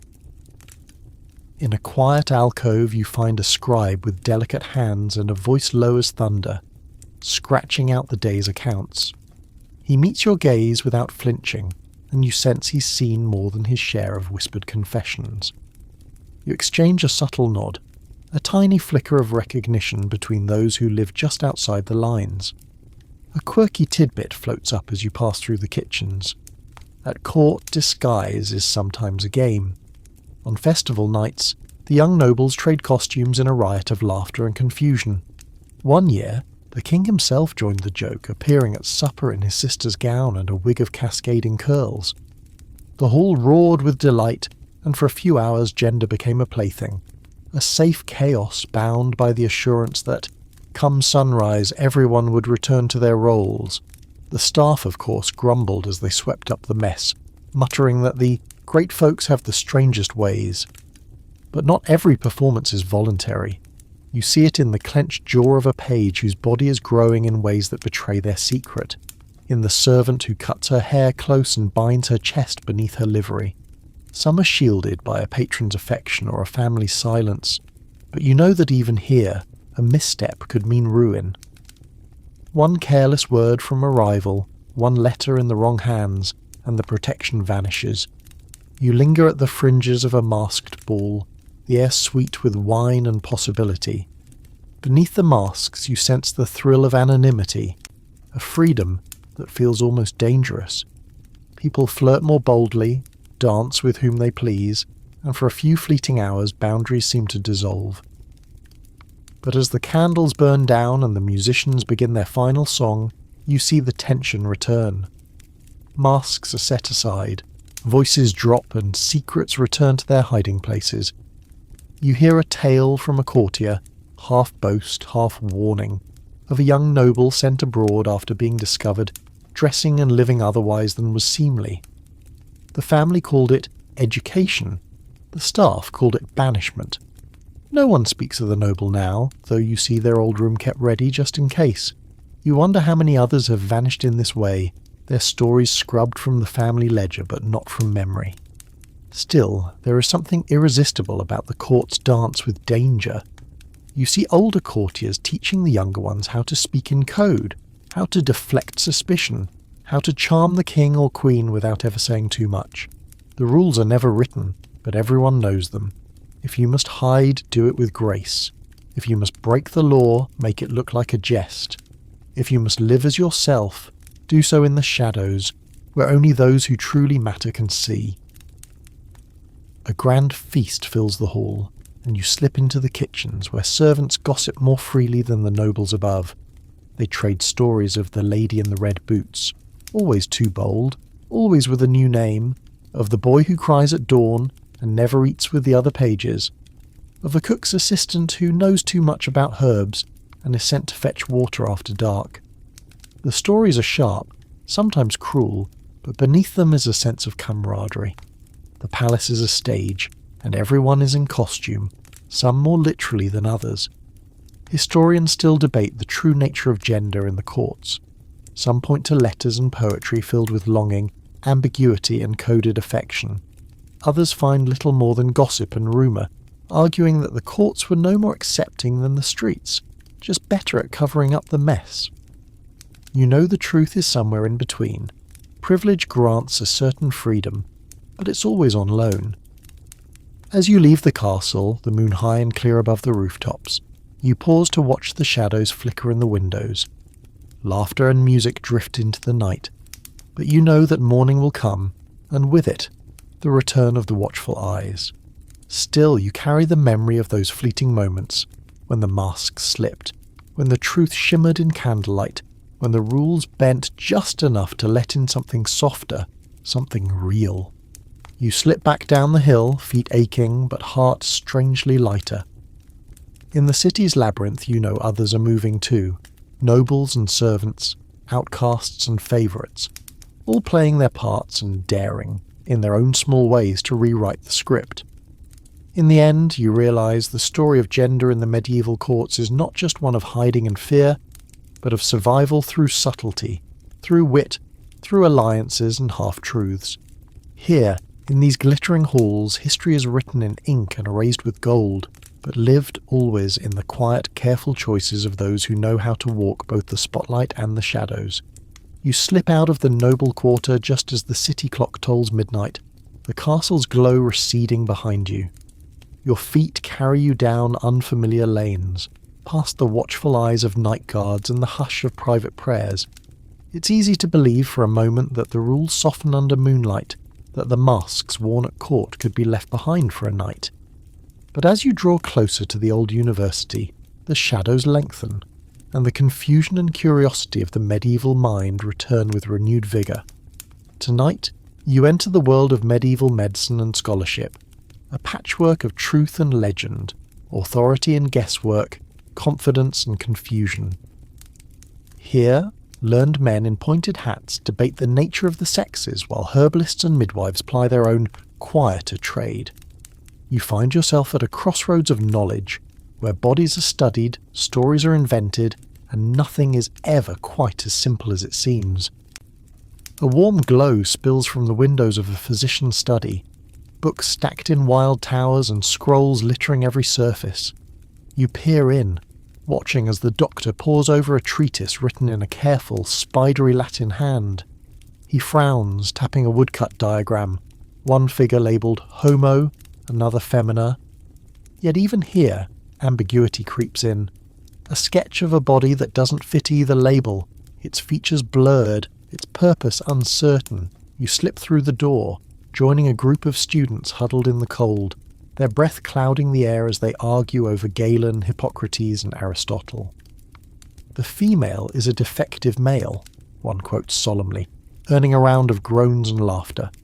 Another counters with tales of bodies that change shape, of monstrous births, and the so-called marvels that show up in every generation. A third rolls his eyes, muttering about Greek nonsense and old wives' tales. You realise that, even among the learned, certainty is in short supply. The master physician pauses his reading and tells a story about a travelling alchemist who claimed to have met a man who turned into a woman after a blow to the head. The students hoot and jeer, but you hear something else in the physician's voice, a flicker of wonder, maybe even envy. The medieval mind, for all its insistence on order, can't help but be fascinated by the ways bodies confound expectations, You watch as a student asks the physician about a neighbour who was born with ambiguous anatomy. The physician's answer is full of contradiction. Sometimes nature plays tricks. Sometimes the devil. What matters is how they live. The students nod, some nervously, others with curiosity. Historians still argue whether such cases were met with horror, compassion, or simple bafflement. Records mention hermaphrodites, sometimes as marvels, sometimes as monsters, sometimes as legal puzzles. In some courts, judges must decide whether such a person should live as a man or a woman, an act of authority that seems both arbitrary and impossibly intimate. You remember an odd medical tidbit. Certain doctors believed a woman could become a man if she exerted herself strenuously enough, running, climbing, even fighting in battle. One French physician swore he'd seen it with his own eyes, and his account made its way through the taverns and university halls, growing wilder with every retelling. A student whispers that such stories are good for scaring children, but you notice a few furtive glances, a ripple of unease. If the body can change, what else might be possible? The conversation drifts to the question of the soul. Theologians debate whether it too has gender, if at the end of days souls will sort themselves into men and women, or if something stranger awaits. One scholar quotes Augustine, another Thomas Aquinas, their voices earnest and anxious. In the flicker of candlelight, you sense a quiet desperation. Everyone wants an answer, but no one can quite agree on what it should be. You wander into the university's infirmary, where the reality of bodies intrudes on all the tidy theories. Midwives bustle between beds, tending to infants and mothers, their faces set in lines of fatigue and determination. You see a young child swaddled tight, whose mother confides in the midwife about the confusion between their legs. The midwife's answer is practical. Dress the child warm, watch for fever, love them. No sermons, no verdict, just care.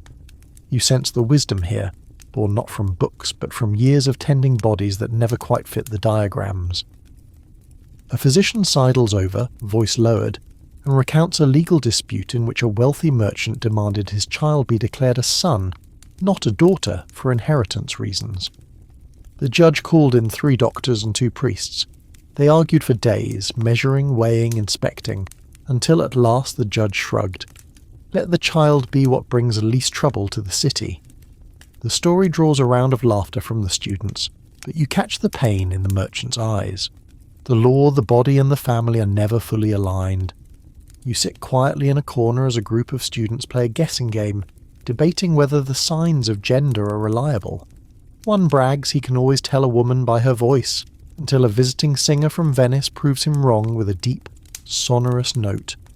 Another boasts about knowing by the walk, until a local wrestler, broad-shouldered and fierce, enters the hall in a lace-trimmed dress. Jaws drop, then laughter erupts. You sense relief in the air. The rules can bend, at least for a moment, so long as the right people are laughing. A quirky tidbit from a bestiary surfaces. It was believed that certain fish could change sex if placed in a new environment, and that eating such a fish could cause a child to grow confused in their nature. Mothers warn their children away from the river at certain times of year, and cooks mutter about the dangers of serving witch fish at the feast. You smile at the superstition, but beneath it is a grain of truth. The world is stranger, and bodies more fluid than anyone wants to admit. Historians still debate whether medieval medicine hindered or helped those who lived outside the binary. Some argue that doctors were a force for policing boundaries, others that they provided a rare space for ambiguity, especially in university towns, where money, curiosity, and a little bit of privacy could buy you some leeway. The truth, as always, is messy. You leave the university as the bells toll 2, the sky streaked with the faintest promise of dawn. You pass a pair of lovers tucked into a doorway, one in a scholar's robe, one in a dress borrowed from a friend. They share a quiet kiss, daring anyone to judge. Around the corner, a midwife pulls her shawl closer, watching you with sharp, kind eyes. Tonight you have seen bodies mapped and measured, praised and punished, laughed at and loved. You realise that no diagram can capture the whole truth. No treatise can contain the infinite ways people exist, resist, and find each other in the dark. For every law there is a loophole. For every rule, a dozen exceptions.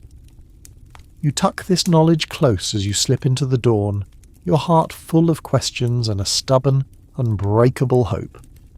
Dawn blushes pink over the rooftops as you wander from the scholarly lanes, back toward the city's bustling heart. Yesterday's questions echo behind you.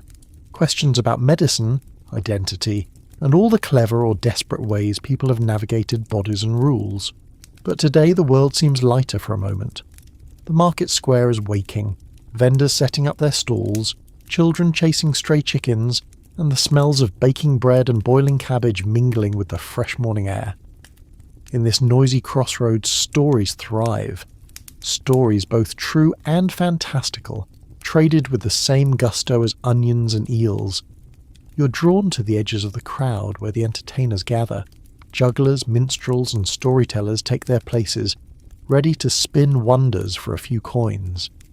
You pause beside a woman with a painted face and a tambourine, her voice strong as she sings a ballad about a knight who was born a girl but saved the kingdom disguised as a squire.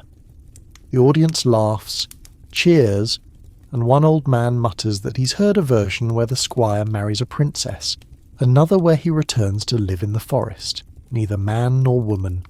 You feel the warmth of these tales, how they flicker between truth and myth, letting listeners see a possibility they can't speak aloud.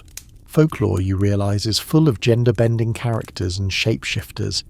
In the deep well of stories passed from mouth to mouth, strict lines blur and the forbidden becomes imaginable. There's the tale of a wise woman who becomes a stag to save her village, and another of a boy who swims across the moonlit river and returns as a girl, tricking a cruel landlord. The rules of daily life may be harsh, but the rules of stories are soft, forgiving, a place for the impossible to flower. You overhear a group of children chanting a rhyme about the Witch of the Willows, a figure who walks the woods at night, neither mother nor father, able to cure warts or curse cows depending on her mood. Their game ends with giggles and one child insists she's real. I saw her last spring wearing a red hat and boots and she winked at me. The others shiver in delighted terror. You smile knowing that these tales are more than just amusements. They're a quiet acknowledgement that the world is bigger, stranger than the grown-ups pretend. A mainstream historical fact lingers as you listen. Medieval European folklore is dense with stories of cross-dressing heroines, enchanted transformations, and ambiguous figures who defy easy labels. Many of these tales, especially those told by women or the lower classes, offer escape hatches from strict gender roles. The ballads of Robin Hood's band often feature Maid Marian donning armour or outwitting villains in disguise. In Italian folk tales, clever daughters often dress as sons to win freedom or fortune. Even the church's own stories sometimes feature saints who take on new identities for safety or faith. Historians still debate what these stories meant to their listeners. Were they simply fantasy, or a way to safely explore forbidden dreams? Did they reinforce social rules by showing transgression punished or undone? Or did they offer hope that, just maybe, other paths were possible? You watch a young couple in the crowd, both dressed in patched tunics, share a private smile at a story about a girl who lived as a boy to become a knight. For a heartbeat, you see their shoulders relax as if the story had granted them a little room to breathe. A quirky tidbit jumps to mind. In the far north, the saga singers tell of Loki, the shape-shifting trickster god who becomes a mare and gives birth to an 8-legged horse, or slips between male and female forms to confound gods and mortals alike. People laugh, tell the story with a wink, but some, especially those who feel different themselves, find comfort in a deity who fits nowhere and everywhere at once. In Russia, you recall, the Baba Yaga is neither mother nor crone, living at the edge of the forest, dispensing riddles and blessings to those brave enough to approach. As the day warms, you drift toward the quieter lanes where old women gather to spin thread and trade stories. One speaks of a neighbour's cousin who changed, after a fever. Her hair grew long, her voice grew soft, and she left to join the nuns far away. Another shares a story of a lad who ran off with the soldiers and was never seen again, though sometimes a stranger in a lady's hood is spotted at the autumn fair. The women nod, pursing their lips, and the stories trail away in a murmur of who knows, and the Lord works in mysterious ways. You sense the freedom of these tales, the sly humour and hidden wisdom. They offer space to imagine what the law and the church and the doctors would deny. They teach children, and sometimes adults, that not everything is as it seems, and that the woods are full of secrets, some worth keeping. You pause by a puppet show. The main character, a fox in a red cloak, transforms into a hen to outwit a hungry wolf, then back into a fox to steal cheese from a farmer. The children howl with laughter, and even a few adults clap. For a few precious minutes the world is upside down, and no one worries about the right way to be. A merchant, overhearing your laughter, leans close and confides, "There's a boy in the next village, they say, who wears his sister's ribbons and dances better than any girl. His mother says it's the fairy's blessing. His father calls it foolishness, but the baker gives him treats anyway." The merchant shrugs.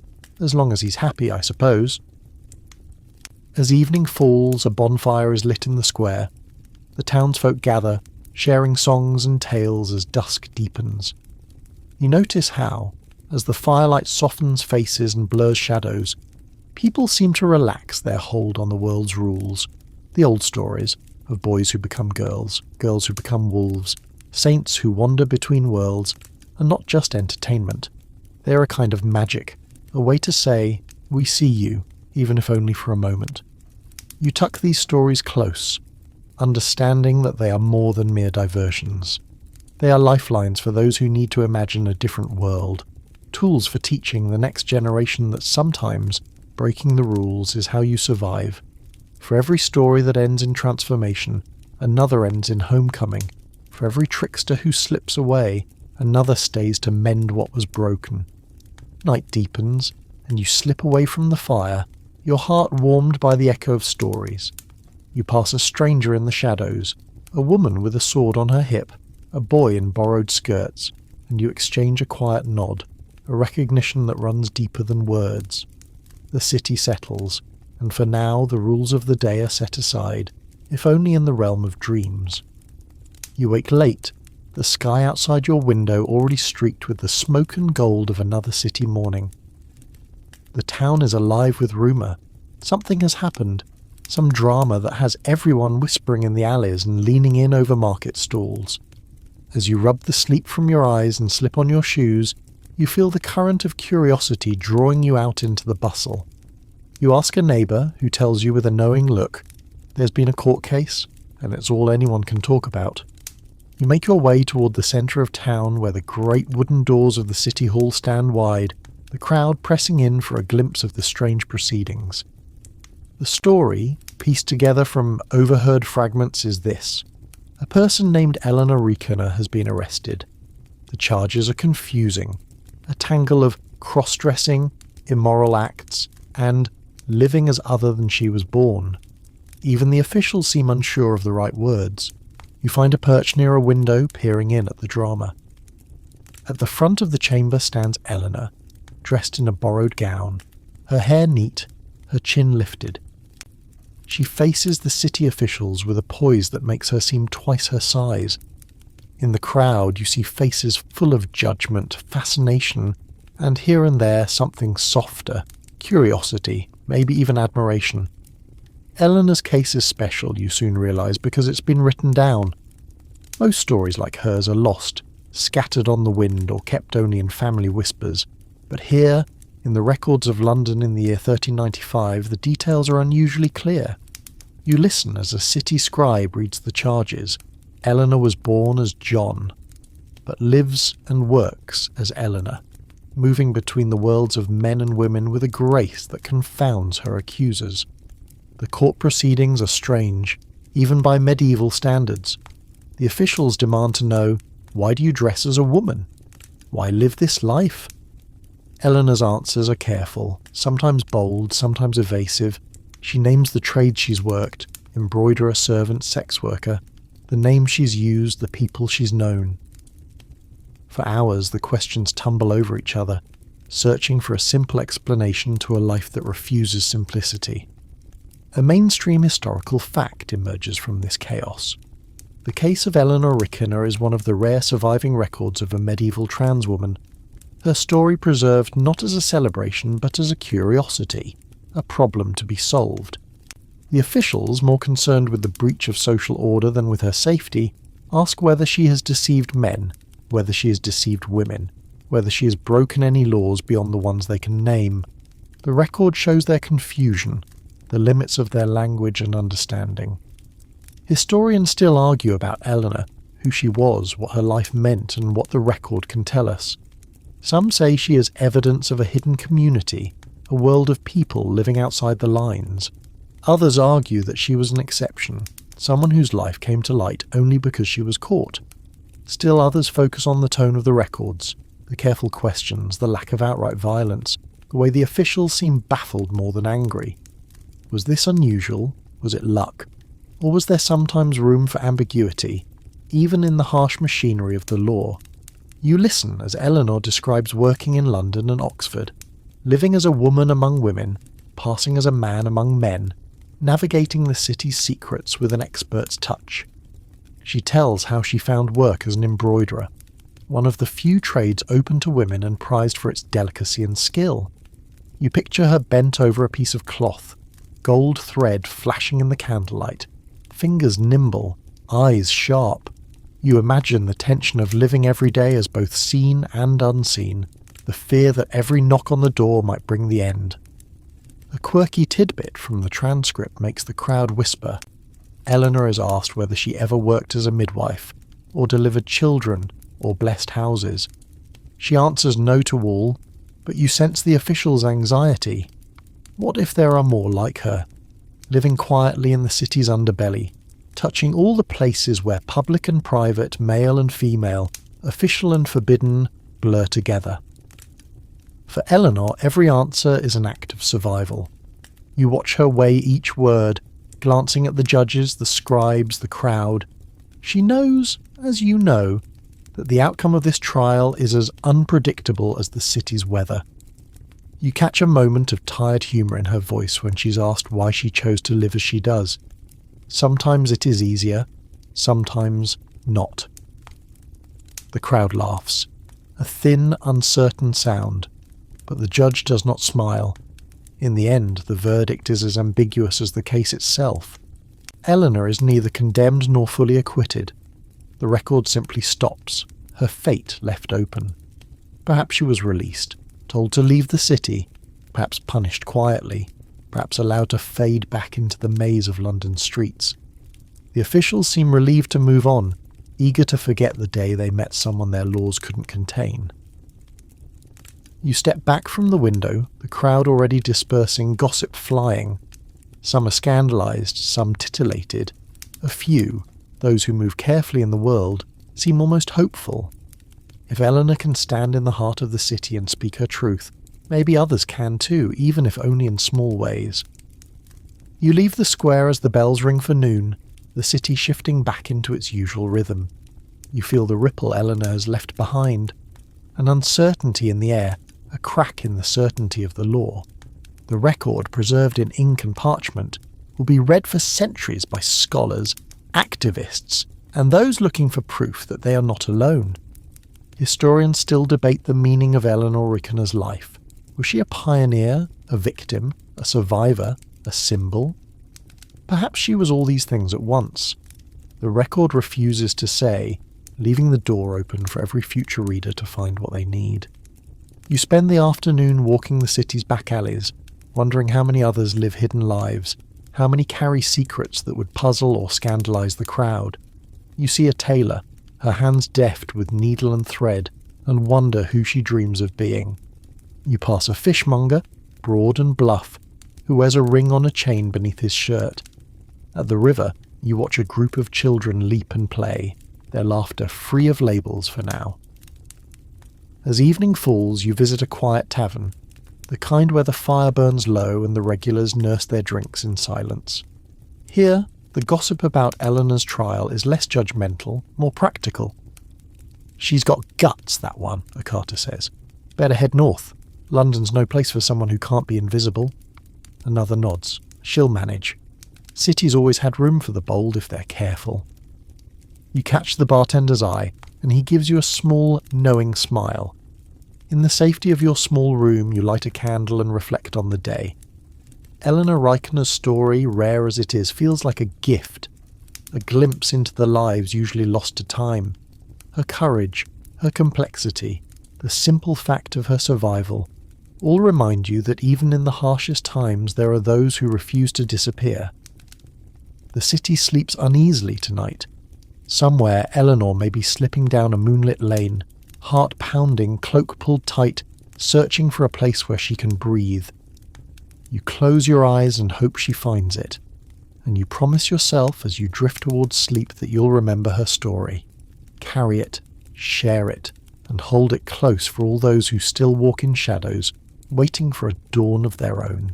The streets of London fade behind you as your journey leads toward the country's quieter edges, away from the city's roiling uncertainty and into the hush of stone walls and winding paths. You travel under a sky marbled with clouds, the roads turning muddy beneath your boots. It is in these remote places, far from the bustle of towns and the watchful eyes of city officials, that some find refuge, though not always safety. Today, you walk the winding path toward the monastery. The cloistered world is one of strict routine, bell towers, and silence, but also sometimes of unexpected mercy. You pass through a village where word of Eleanor Reichner's trial lingers like wood smoke. Here, rumours mix with prayers. An old woman at the well shakes her head. City folk with their city sins. But the local priest, half blind and gentle, shrugs as he sorts through his herbs. God sees all souls, not just the tidy ones. You sense, as always, that the countryside's judgments run both deeper and softer than the city's quick scandals. Your path climbs toward the monastery gates thick with ivy and the scent of damp stone. Inside, the world is pared down to ritual. The ringing of the bell, the echo of footsteps, the steady rhythm of psalms. For many centuries, monasteries and convents have drawn those who do not fit elsewhere. Some arrive seeking forgiveness, some for learning, some simply for a place where questions about gender are quietly set aside in favour of a different sort of discipline. You blend in with a group of visitors as the porter leads you through cloisters lined with ancient tombs. The brothers move like shadows, some young and smooth-faced, others stooped and ancient, their eyes set on distant thoughts. You see novices whose bodies seem out of step with their voices, monks with hands roughened by field work, nuns whose laughter rings out in the herb garden as they exchange stories beyond the ears of their superiors. Here, in these walled gardens, the rules can sometimes be bent, if never spoken of. A mainstream historical fact colours your thoughts. Medieval monasteries and convents offered unique shelter for those whose gender or identity could not be safely lived elsewhere. The cloister's rules were strict, but paradoxically could be less punishing than those of the outside world. Records survive of women passing as men to join monasteries, some even rising to positions of authority before being discovered, sometimes punished, sometimes quietly accepted. In the convents, young people deemed unmarriageable or too rebellious might be sent for their own good. Occasionally, these sanctuaries became spaces where gender could be ambiguous, shielded by veils and habits, by silence and prayer. You pause in the scriptorium, where a scribe's desk is scattered with parchments. You read lines of psalms and homilies, but also glimpses of ordinary life, letters home, jokes in the margins, sketches of animals or saints with oddly ambiguous features. You catch a novice carefully copying a tale about Saint Eugenia, who fled an arranged marriage, dressed as a man, and became a monk. Her secret was only discovered after death, and instead of scorn, she was venerated for her sacred cross-dressing. Her story is both warning and promise. You may be found out, but you may also be remembered. Historians still debate how safe these cloistered walls truly were for trans and gender non-conforming people. Some accounts tell of compassion, a prioress who quietly shields a difficult novice, a monk who counsels the young to find their place in God's mysterious plan. Others record harshness, public penance, expulsion, the terror of being outed to superiors who are less forgiving. The walls that promise refuge can also become prisons. You pass the infirmary, where a monk tends the sick with surprising gentleness. He looks up and smiles as you enter, his hands moving with practiced care over the brow of a fevered novice. You sense in him a kindred spirit, someone whose kindness comes from knowing what it is to be at risk. He tells you stories of those who arrived with secrets, sometimes broken by the world, sometimes simply seeking silence. The walls hear all, he murmurs, but they do not always speak.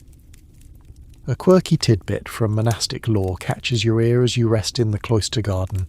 It was believed that the third sex, neither monk nor nun, neither holy man nor holy woman, were especially favoured by the angels, who themselves move between the heavens and earth without fixed form. Some monastic communities, especially in distant regions, cultivated tales of hermits or holy fools who lived outside the usual categories, visited in dreams or appearing at the door in times of need. You see these stories reflected in the gentle patience of the brothers and sisters who carry water, who tend the sick, who teach the young. In the chapter house, a stern abbot recites the rule of St. Benedict: order, humility, obedience. But you notice how these strict words are softened by everyday mercy. A novice, allowed to wear an extra tunic for her health, a monk who takes on lighter work in the kitchens, a prioress who looks the other way as a group of girls practice singing in unusually low voices. The abbey's strictness bends, not for scandal, but for survival. Historians still argue whether these acts of mercy were true acceptance, or simply the path of least resistance. Did monasteries tolerate ambiguity because it was easier than confrontation? Or did they see, in the struggle of each soul, something sacred? The written records, as always, are cautious. No abbot wants to admit to breaking the rules. But the stories linger, in the stones and in the hearts of those who remember. As you join the monks for evening prayer, you feel the weight of their routines. The hours marked out in psalms, the world beyond the walls fading with every chanted note. The abbey's shadows grow long, and you realise that for many this is not just sanctuary but a kind of invisibility, a way to live honestly in a world that demands silence. Here, the distinctions between man and woman, brother and sister, fade into the greater rhythm of worship. You slip out before dawn, passing a nun in the garden who nods at you with understanding. In her face, you see echoes of all those who have hidden or remade themselves within these walls. Those whose stories were written down as miracles, those quietly forgotten. The road beyond the abbey stretches ahead, empty and grey, but you carry with you a strange comfort. Sometimes refuge is real, sometimes kindness is enough. You make your way to a small hermitage at the edge of the woods, where the wild world begins again. Here, the line between human and divine, between settled and outcast, blurs further. A solitary figure greets you, a hermit known for welcoming strangers, his beard tangled, his eyes bright. In the flickering firelight, he tells you that out here, far from the rules of town or church, the only law is survival, and the only comfort is honesty. He shares a meal of bread and roots, and as you eat, you listen to his story. A life begun as a girl in a distant village, a flight into the wilderness, years spent learning the songs of birds and the uses of every leaf. He confides that sometimes the villagers bring children who do not fit, hoping for a blessing or a cure. He offers only what he can, a quiet place, a patient ear, a prayer for courage. The woods have room for many kinds, he says softly, even those the world cannot name.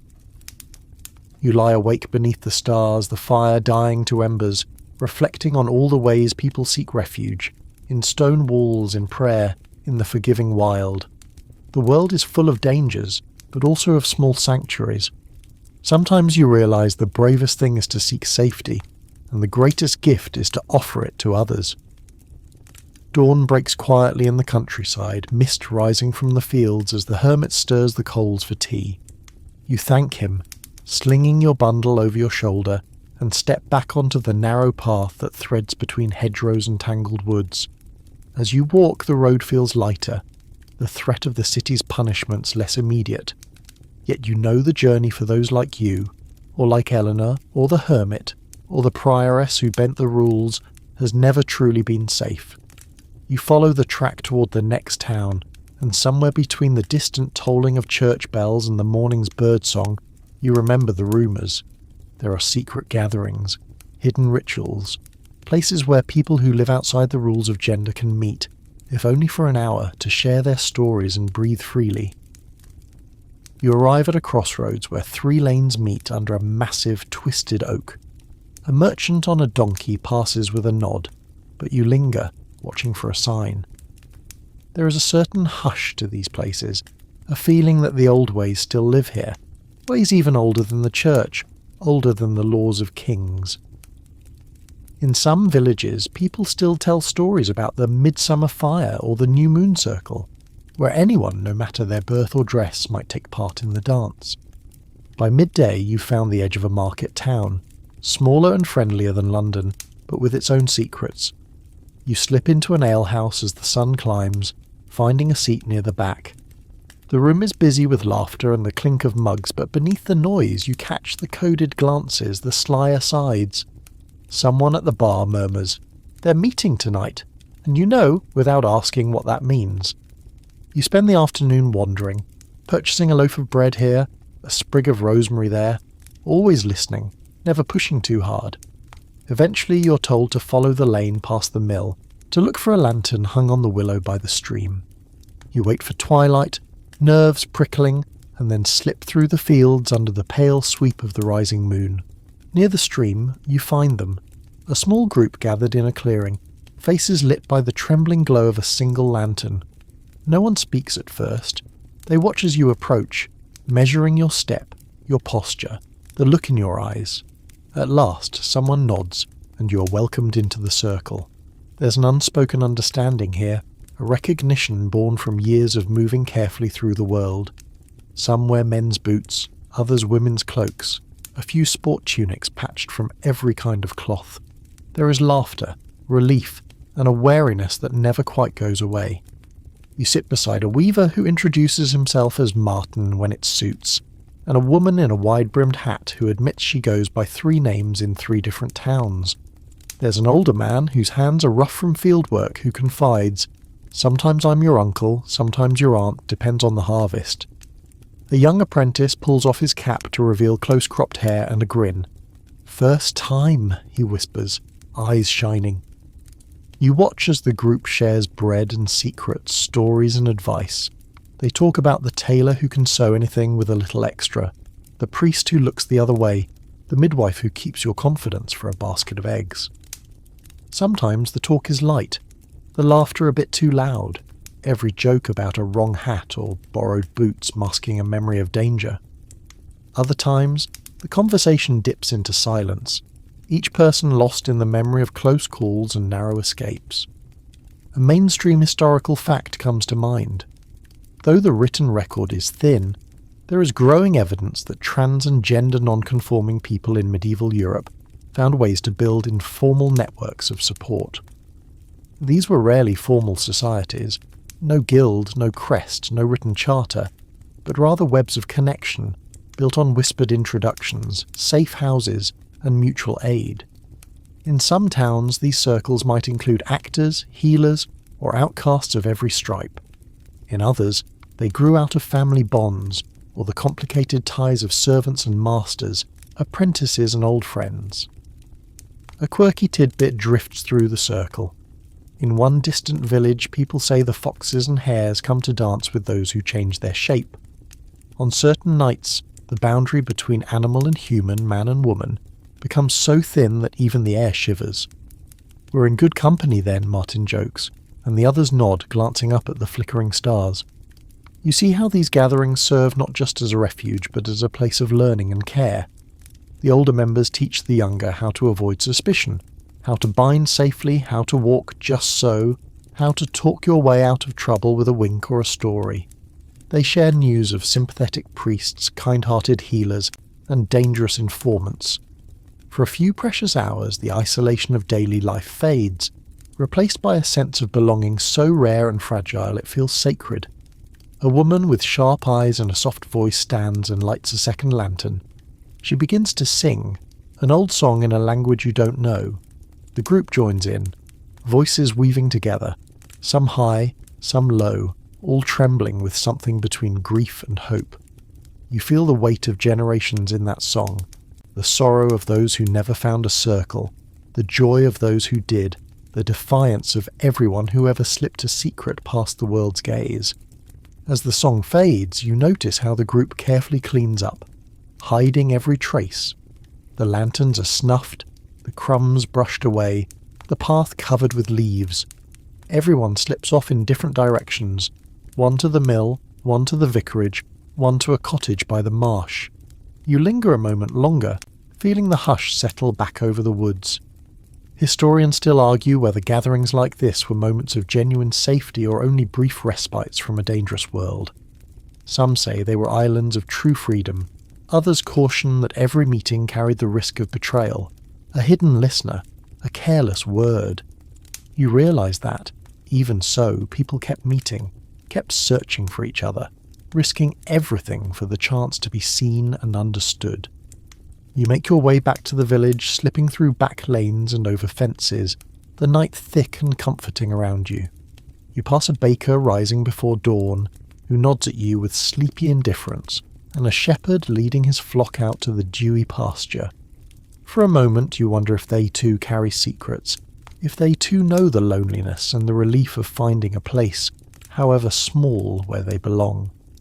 As you settle beneath a hayloft roof for a few hours' sleep, you hold close the warmth of that hidden circle, the memory of lantern light on hopeful faces. You think of the ways people have always found to reach out, despite laws, despite sermons, despite fear. In every age there have been places where the world's harsh edges soften, and kindness is enough to keep hope alive until the morning. You wake to the gentle hush of straw beneath your head, and the distant cry of a cock welcoming the sun. The hayloft is warm, golden, and for a moment you could almost forget the world outside, except the memory of last night's secret gathering lingers with a bittersweet glow. There is comfort in knowing such circles exist, but you also feel the ache of their fragility. Even in places of safety, the need for secrecy never quite fades. You brush straw from your clothes and step out into the morning, the village beginning to bustle with carts and voices. Today you walk with a question in your heart. Where do the stories of people like you go when there is no one left to whisper them aloud? You wander the winding streets, passing shops and stalls, until you find yourself drawn toward the quiet shadow of the parish church. Its door stands open, a cool draught fluttering over the carved stone threshold. You slip inside, letting your eyes adjust to the half-light, the flicker of candles, the painted saint staring down from the nave. But your attention drifts to the shelves of books stacked behind the altar, and beyond that, to the old trunk of manuscripts locked away in the sacristy. You've heard the stories, how parish priests and scribes sometimes hid strange tales between the lines of sermons and saints' lives, how monasteries guarded forbidden texts or quietly recopied pages with ambiguous heroes. You remember that in the Middle Ages books are precious, hand-copied, guarded, read only by the privileged or the trusted. But literature has a way of slipping through the cracks. You sense that, hidden among the dusty tomes, you might find the echoes of all those lives that never fit the official pattern. You approach a kindly deacon, asking in a whisper if you might look at the church's old books. He hesitates, weighing you with a glance, then nods, leading you past the altar, the air thick with incense. You sit at a battered desk, your hands trembling as you open the first codex. There are sermons, prayers, lists of births and deaths. Then, tucked between the psalms, you find a story. Written in cramped Latin, the ink faded but the words clear enough. It's a tale of a knight who wears women's garb in penance, only to find joy in the role. refusing to return to his former life. Another story tells of a nun who, dreaming of battle, runs away in disguise to fight in the king's army, eventually returning to the convent, older, wiser, still not quite belonging to any world. In the margins, a past reader has scrawled a brief note, "Be as God made you." A mainstream historical fact emerges as you read. Though rare, there are documented instances in medieval literature of characters who cross or defy gender boundaries, not always as jokes or monsters, but sometimes as sympathetic, even heroic figures. Some of these stories survive in secular romances, others in the hagiographies of saints, others still in the ribald tales told at court or over ale. The language is often coded, the outcomes mixed, sometimes happy, sometimes tragic, but always with the sense that such possibilities exist, if only at the edge of the written world. You lose yourself in these texts, tracing the lives of characters who live between the lines. There's a French chanson about a maiden who lives as a man to inherit her father's land, and an English ballad about a priest's daughter who joins a band of outlaws, her true name a secret known only to the wise woman of the woods. Sometimes you find jokes at their expense. Other times you find a kind of longing, an echo of the hopes and fears that shape your own life. You look up as the deacon brings you a cup of weak ale and after a pause sits across from you. He speaks quietly, as if the church itself might be listening. "You know," he says, "there was a monk here long ago who wrote poems under two names. Some of the brothers whispered, but he was a good teacher, and when he died they remembered only the kindness." The deacon shrugs, and you realise this is another kind of story, one passed from voice to voice, never quite making it into the records, but real nonetheless. Historians still debate how to interpret these traces in literature. Some see only fantasy, a world where the rules of gender are bent for the sake of a clever plot or an easy laugh. Others argue that these stories offered hidden hope to those who recognised themselves in the margins, a kind of mirror for lives otherwise erased. The truth, as always, may be both. A quirky tidbit glimmers as you turn the pages. In certain bestiaries, the unicorn is described as a creature neither wholly male nor wholly female, a symbol of purity but also of ambiguity.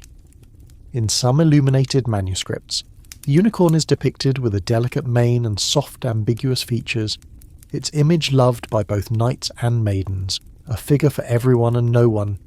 You wonder how many children fell asleep imagining themselves as unicorns. Untouchable, beautiful, impossible to pin down. As afternoon shadows lengthen, you venture outside to a market where a travelling troupe performs. Their play is a jumble of stock characters, sly asides, and disguises. One scene features a clever wife, who turns out to be a disguised husband, another a lazy son, who is in fact a daughter testing the world's patience. The crowd laughs, adults rolling their eyes at the antics, children clapping and squealing as the actors toss their hats. The play's jokes are broad, but you sense something else beneath the laughter. A reminder that in stories at least you can be anyone. You listen to a song sung by a red-haired minstrel, her voice ringing above the square. It's about a sailor who travels so far that he becomes a stranger to himself, eventually returning home as a new person with a new name, finding that the world has turned as well. The final verse is quiet. Home is the place where they remember your song no matter what you wear. And you notice a few faces in the crowd soften, a private ache passing from heart to heart. You remember a story told by a neighbour's grandmother, passed down through generations and never written down, of a weaver's daughter who wore her brother's boots and carried his name, who lived long and well and was mourned at last by all the village, for who she was and all she became. These stories survive not because they were preserved in libraries, but because they were cherished, whispered, and protected. As twilight falls, you wander back to the hayloft, arms heavy with borrowed books and heart full of new voices. You think of all the words written and unwritten, the names that slip from the records but live on in songs and stories, laughter and longing. You understand suddenly why literature matters, not because it tells the truth, but because it holds the world's secrets for those who need to find them. Night settles over the village, and as you drift towards sleep, you remember one last line from the manuscript. In every tale, a part of yourself. You close your eyes, trusting that somewhere, someone else is reading, or listening, or dreaming the same dream. You awake before dawn, the hayloft chilly, beams creaking with the weight of old memories and new daydreams. The town is not yet stirring, the lane still cloaked in a blue haze. You lie there for a while, letting the silence settle around you. The stories you've collected, tales of saints and outlaws, of masked balls and hidden circles, turn over in your mind like worn coins. Yet beneath every story, there's a thread that ties them all together: secrecy. The constant pressure to keep parts of yourself hidden, to survive through silence. You rise and make your way down to the square, boots crunching on frost. The world, for now, belongs to the street sweepers and the handful of vendors preparing for the first trickle of customers. Your footsteps echo, and you feel the watchful eyes of the town, a reminder that even in this friendlier place, difference is something to be noticed, discussed, sometimes feared. Today, you walk with a certain heaviness. You know, as everyone in the margins knows, that secrecy is a double-edged sword. It's armour and cage, protector and jailer. You think of Eleanor Reichner standing tall in the city hall, the hermit who offered sanctuary in the woods, the group who met by lantern light near the stream. None could have survived by being fully seen. Each bore the loneliness of keeping their truth wrapped tight. As you stroll past the church, the doors swing open for morning prayers. You slip inside, finding a quiet corner. The ritual is soothing, voices rising and falling, the words older than memory.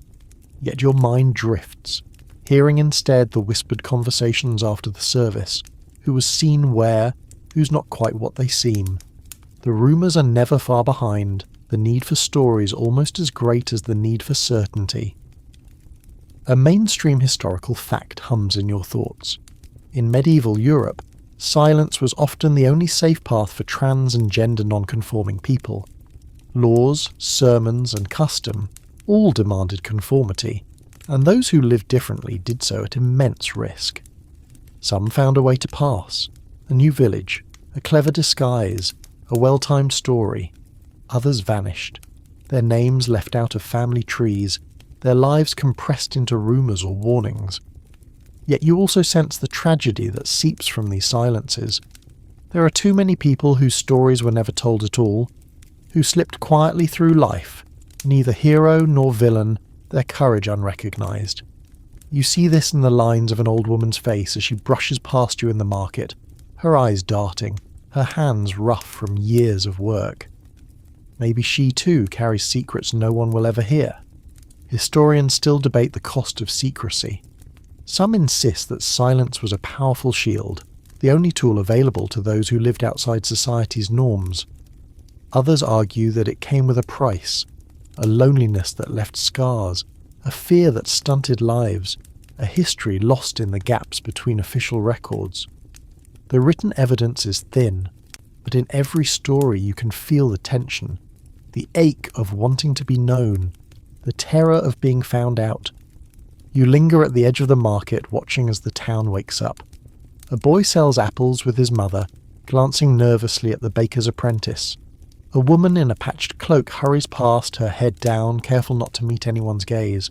A smith calls to his son, voice rough but affectionate. Life goes on, each person carrying their own bundle of hopes, fears and secrets.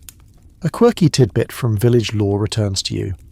On the night of the harvest moon, it is said that anyone can speak their heart's truth, and no one may interrupt.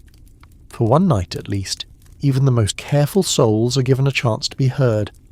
You smile at the thought, wondering if, somewhere, someone has dared to use that night to say the unsayable. You wander toward the river, the water moving slow and silver under the first rays of sun. You remember stories of runaways, those who slipped away under cover of darkness, leaving a note or nothing at all. Some were mourned, some quietly celebrated, a few remembered in prayers or songs.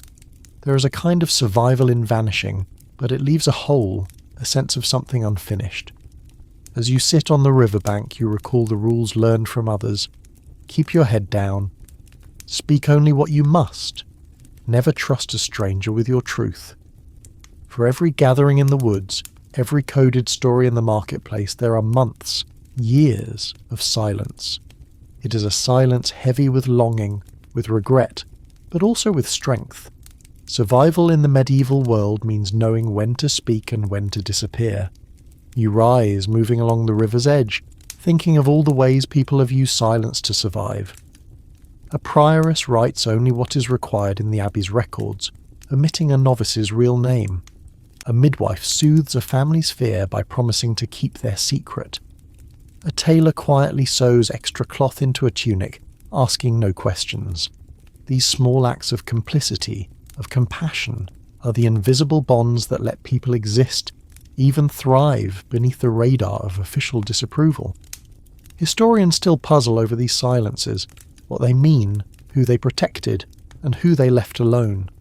Some read them as evidence of oppression, others of resilience. You suspect the truth is both. A world where survival often meant surrendering part of yourself, but where, in the spaces left by silence, new forms of connection could take root. You return to the village as dusk falls, lamps flickering in the windows. You see a family gathered for supper, a pair of old friends sharing a joke, a child dancing in the lane, unconcerned by the eyes that watch her. Life continues, stitched together by the secrets people keep, and the courage they sometimes find to share them. You make your way back to the hayloft for one last night. As you settle in, you let yourself imagine a world where secrecy is no longer necessary. A world where stories can be told without fear. Where every person's truth is safe to speak aloud. For now you understand that world is still out of reach. But the hope for it, stubborn as ever, endures in every act of survival. In every whispered promise between friends. In every story passed down against the odds. You close your eyes, heart heavy and hopeful all at once. Somewhere, beyond the fields and rivers, the world is changing slowly, word by word, silence by silence. And in that knowledge you find a little peace. You wake on the edge of another dawn, a faint chill curling through the hayloft, the village just beginning to stir beneath a cloudy sky. The stories and silences of the medieval world press in as you gather your things and prepare to move on. Your journey, for now, is nearly at its end. But the road behind you is crowded with echoes, the whispered confessions in hidden gatherings, the coded jokes at festival fires, the gentle mercy of a hermit, the quiet ache of all those who lived, survived, or faded away because of fear. Today, as you walk through the awakening streets, you sense the final lesson rising to the surface, the long echo of medieval fears, and how they linger even now, threading through the world you know. You pause at the well, dipping your hands into the cold water, watching the ripples break the perfect surface. You remember the faces of the people you've met on this journey, some defiant, some broken, some quietly enduring. The pressure to hide, to deny, to make yourself small was not just an individual struggle. It was the air everyone breathed, the price of belonging, enforced not only by church and law, but by 1,000 daily glances, jokes, and half-remembered rules. As you wander the early market, a bell tolls from the church tower. A group of children skip past, shrieking with laughter, their mothers shushing them before the priest passes by. The townsfolk move with purpose, but also with watchfulness. You see it in the way a young man holds himself, careful not to let his hands linger too long on a friend's arm, or in the swift, nervous glance of a woman with close-cropped hair adjusting her husband's cart. For many, you realise, the lessons of fear have become instinct. A posture learned so young, it feels as natural as breath.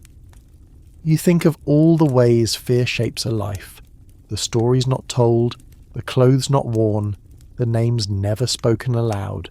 You know how many decisions are made with survival in mind, even in small things. A baker chooses not to hire the apprentice with the wrong kind of voice. A child learns which games are for boys and which are for girls, and more quietly, which games are never to be played in public. Each act of self-erasure ripples outward, filling the world with ghosts of what might have been.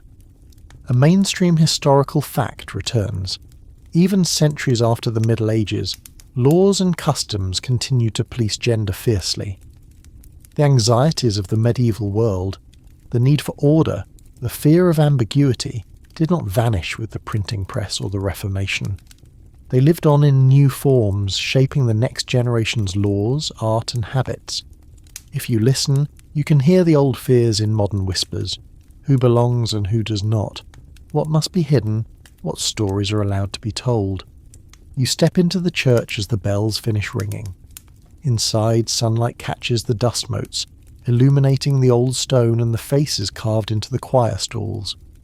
You sit and watch the congregation as they pray, each one holding a private fear or longing, each one shaped by the world's expectations. You sense how religion, for all its hope and beauty, has often been a vessel for fear, its rules sometimes used to build walls instead of bridges. Historians still argue how much of medieval anxiety about gender came from doctrine and how much from everyday life. Did the priests invent these fears, or only give voice to what people already felt? Was the suspicion of those who defied gender boundaries a product of faith, or simply the nervousness of small communities where difference always seems dangerous? The answer, like everything else, is complicated. You remember a quirky tidbit from an old sermon you heard in your travels. The devil sows confusion in the ranks of men and women, for he knows that a world without order will crumble. Yet, you wonder, whose order was it, and whose world really was crumbling? Every age clings to its rules until the rules themselves change. You pass a school where children recite their lessons, boys and girls lined up on separate benches, each learning the steps expected of them. A girl with an unruly tuft of hair glances at you, her eyes curious and wary. You see in her the same questions that haunted generations before. Is there space in the world for someone different? Will I ever be allowed to be myself? The market is busy now. You hear gossip drifting from stall to stall, about a stranger who left town in the night, about a widow who acts like a man, about the midwife's secrets. Even joy is shaped by old fears. During festival, men dress as women for a lark, women as men for a dare, but always with a wink and a promise to return to normal by morning. The true self, for many, is something to be glimpsed only in the shadows, in the laughter that fades when the sun rises. You spend the afternoon walking the fields beyond the village, remembering all the moments of bravery you have witnessed. The risk of a woman taking a job as a man, the quiet endurance of a monk who never fit, the hope of a circle of strangers gathering by lantern light. For every person who broke the rules, there were many more who survived by never letting the rules see them. You stop by the river, watching the water move, always the same, always changing. You reflect on all the ways fear becomes tradition, passed from mother to child, from neighbour to neighbour, until it feels as old as the hills themselves. Yet you also remember the moments when that tradition is gently broken, a secret kindness, a risk taken, a story told at last. Historians still debate how much has truly changed. The world now is bigger, faster, filled with more stories than ever. But the echo of medieval fears lingers, sometimes in lore, sometimes in gossip, sometimes only in the voice in the back of your mind urging you to hide. Yet there is also more space now for hope, for truth, for voices rising where once there was only silence. You head back to the village as evening falls, the fields golden, the sky streaked with fading light. You pass the well again, where a group of women gossip in low tones, and a man with gentle eyes shoos away the chickens. You realise that, for all the fear, there is also connection. People find ways to see each other, to help, to keep hope alive. Every generation has its secret rebels, its quiet heroes, its stories waiting to be told. You lie down for your final night in the hayloft, the world settling to sleep around you. You listen to the sounds of the village, dogs barking, babies fussing, a pair of lovers whispering by the wall. You close your eyes and feel, for the first time in days, the weight of fear beginning to lift. Replaced by something quieter, but no less powerful. The conviction that the stories of those who lived in hiding still matter, still change the world, one gentle act at a time. The centuries between then and now are filled with echoes. Medieval fears shaped many things, laws, customs, even love, but they never completely silenced the longing to be seen, to belong, to live as oneself. You take comfort in this, even as you drift towards sleep. The night settles softly over the village, the air cool and still. In your hayloft nest, the stories of the past swirl around you, quieter now, fading to whispers. You feel the steady rise and fall of your breath, your muscles unclench, the ache of the day melting into the straw beneath your back. The moonlight creeps through a crack in the roof, painting pale patterns on the beams above. Beyond the fields, an owl calls once, twice, then is silent. You let your mind drift, slow and easy, through all you have seen, brave faces at the margins, secret meetings beneath willow trees, the hard beauty of those who survived by silence and by love. You picture the old church windows soft with candlelight, the hush of a hidden garden, the laughter that rings truest after midnight. With each memory, your heartbeat slows. All those who lived in fear, who carved out tiny sanctuaries in a world that could not yet see them, have given you a gift, the knowledge that hope survives in the quietest corners. The stories you've gathered are threads in a much larger tapestry, one that, even now, is being woven anew. Let yourself relax into this hush. Feel the gentle weight of the blanket, the slow, kind darkness wrapping you up. The fears of the past are not your burden alone. They are shared, softened, changed by every hand that reaches for another, by every whisper of truth that finds a listener. Tomorrow will come. For now, be easy. Let the world grow distant, the stories grow softer. You're safe here, in this stillness, with the old night folding you in. Sweet dreams.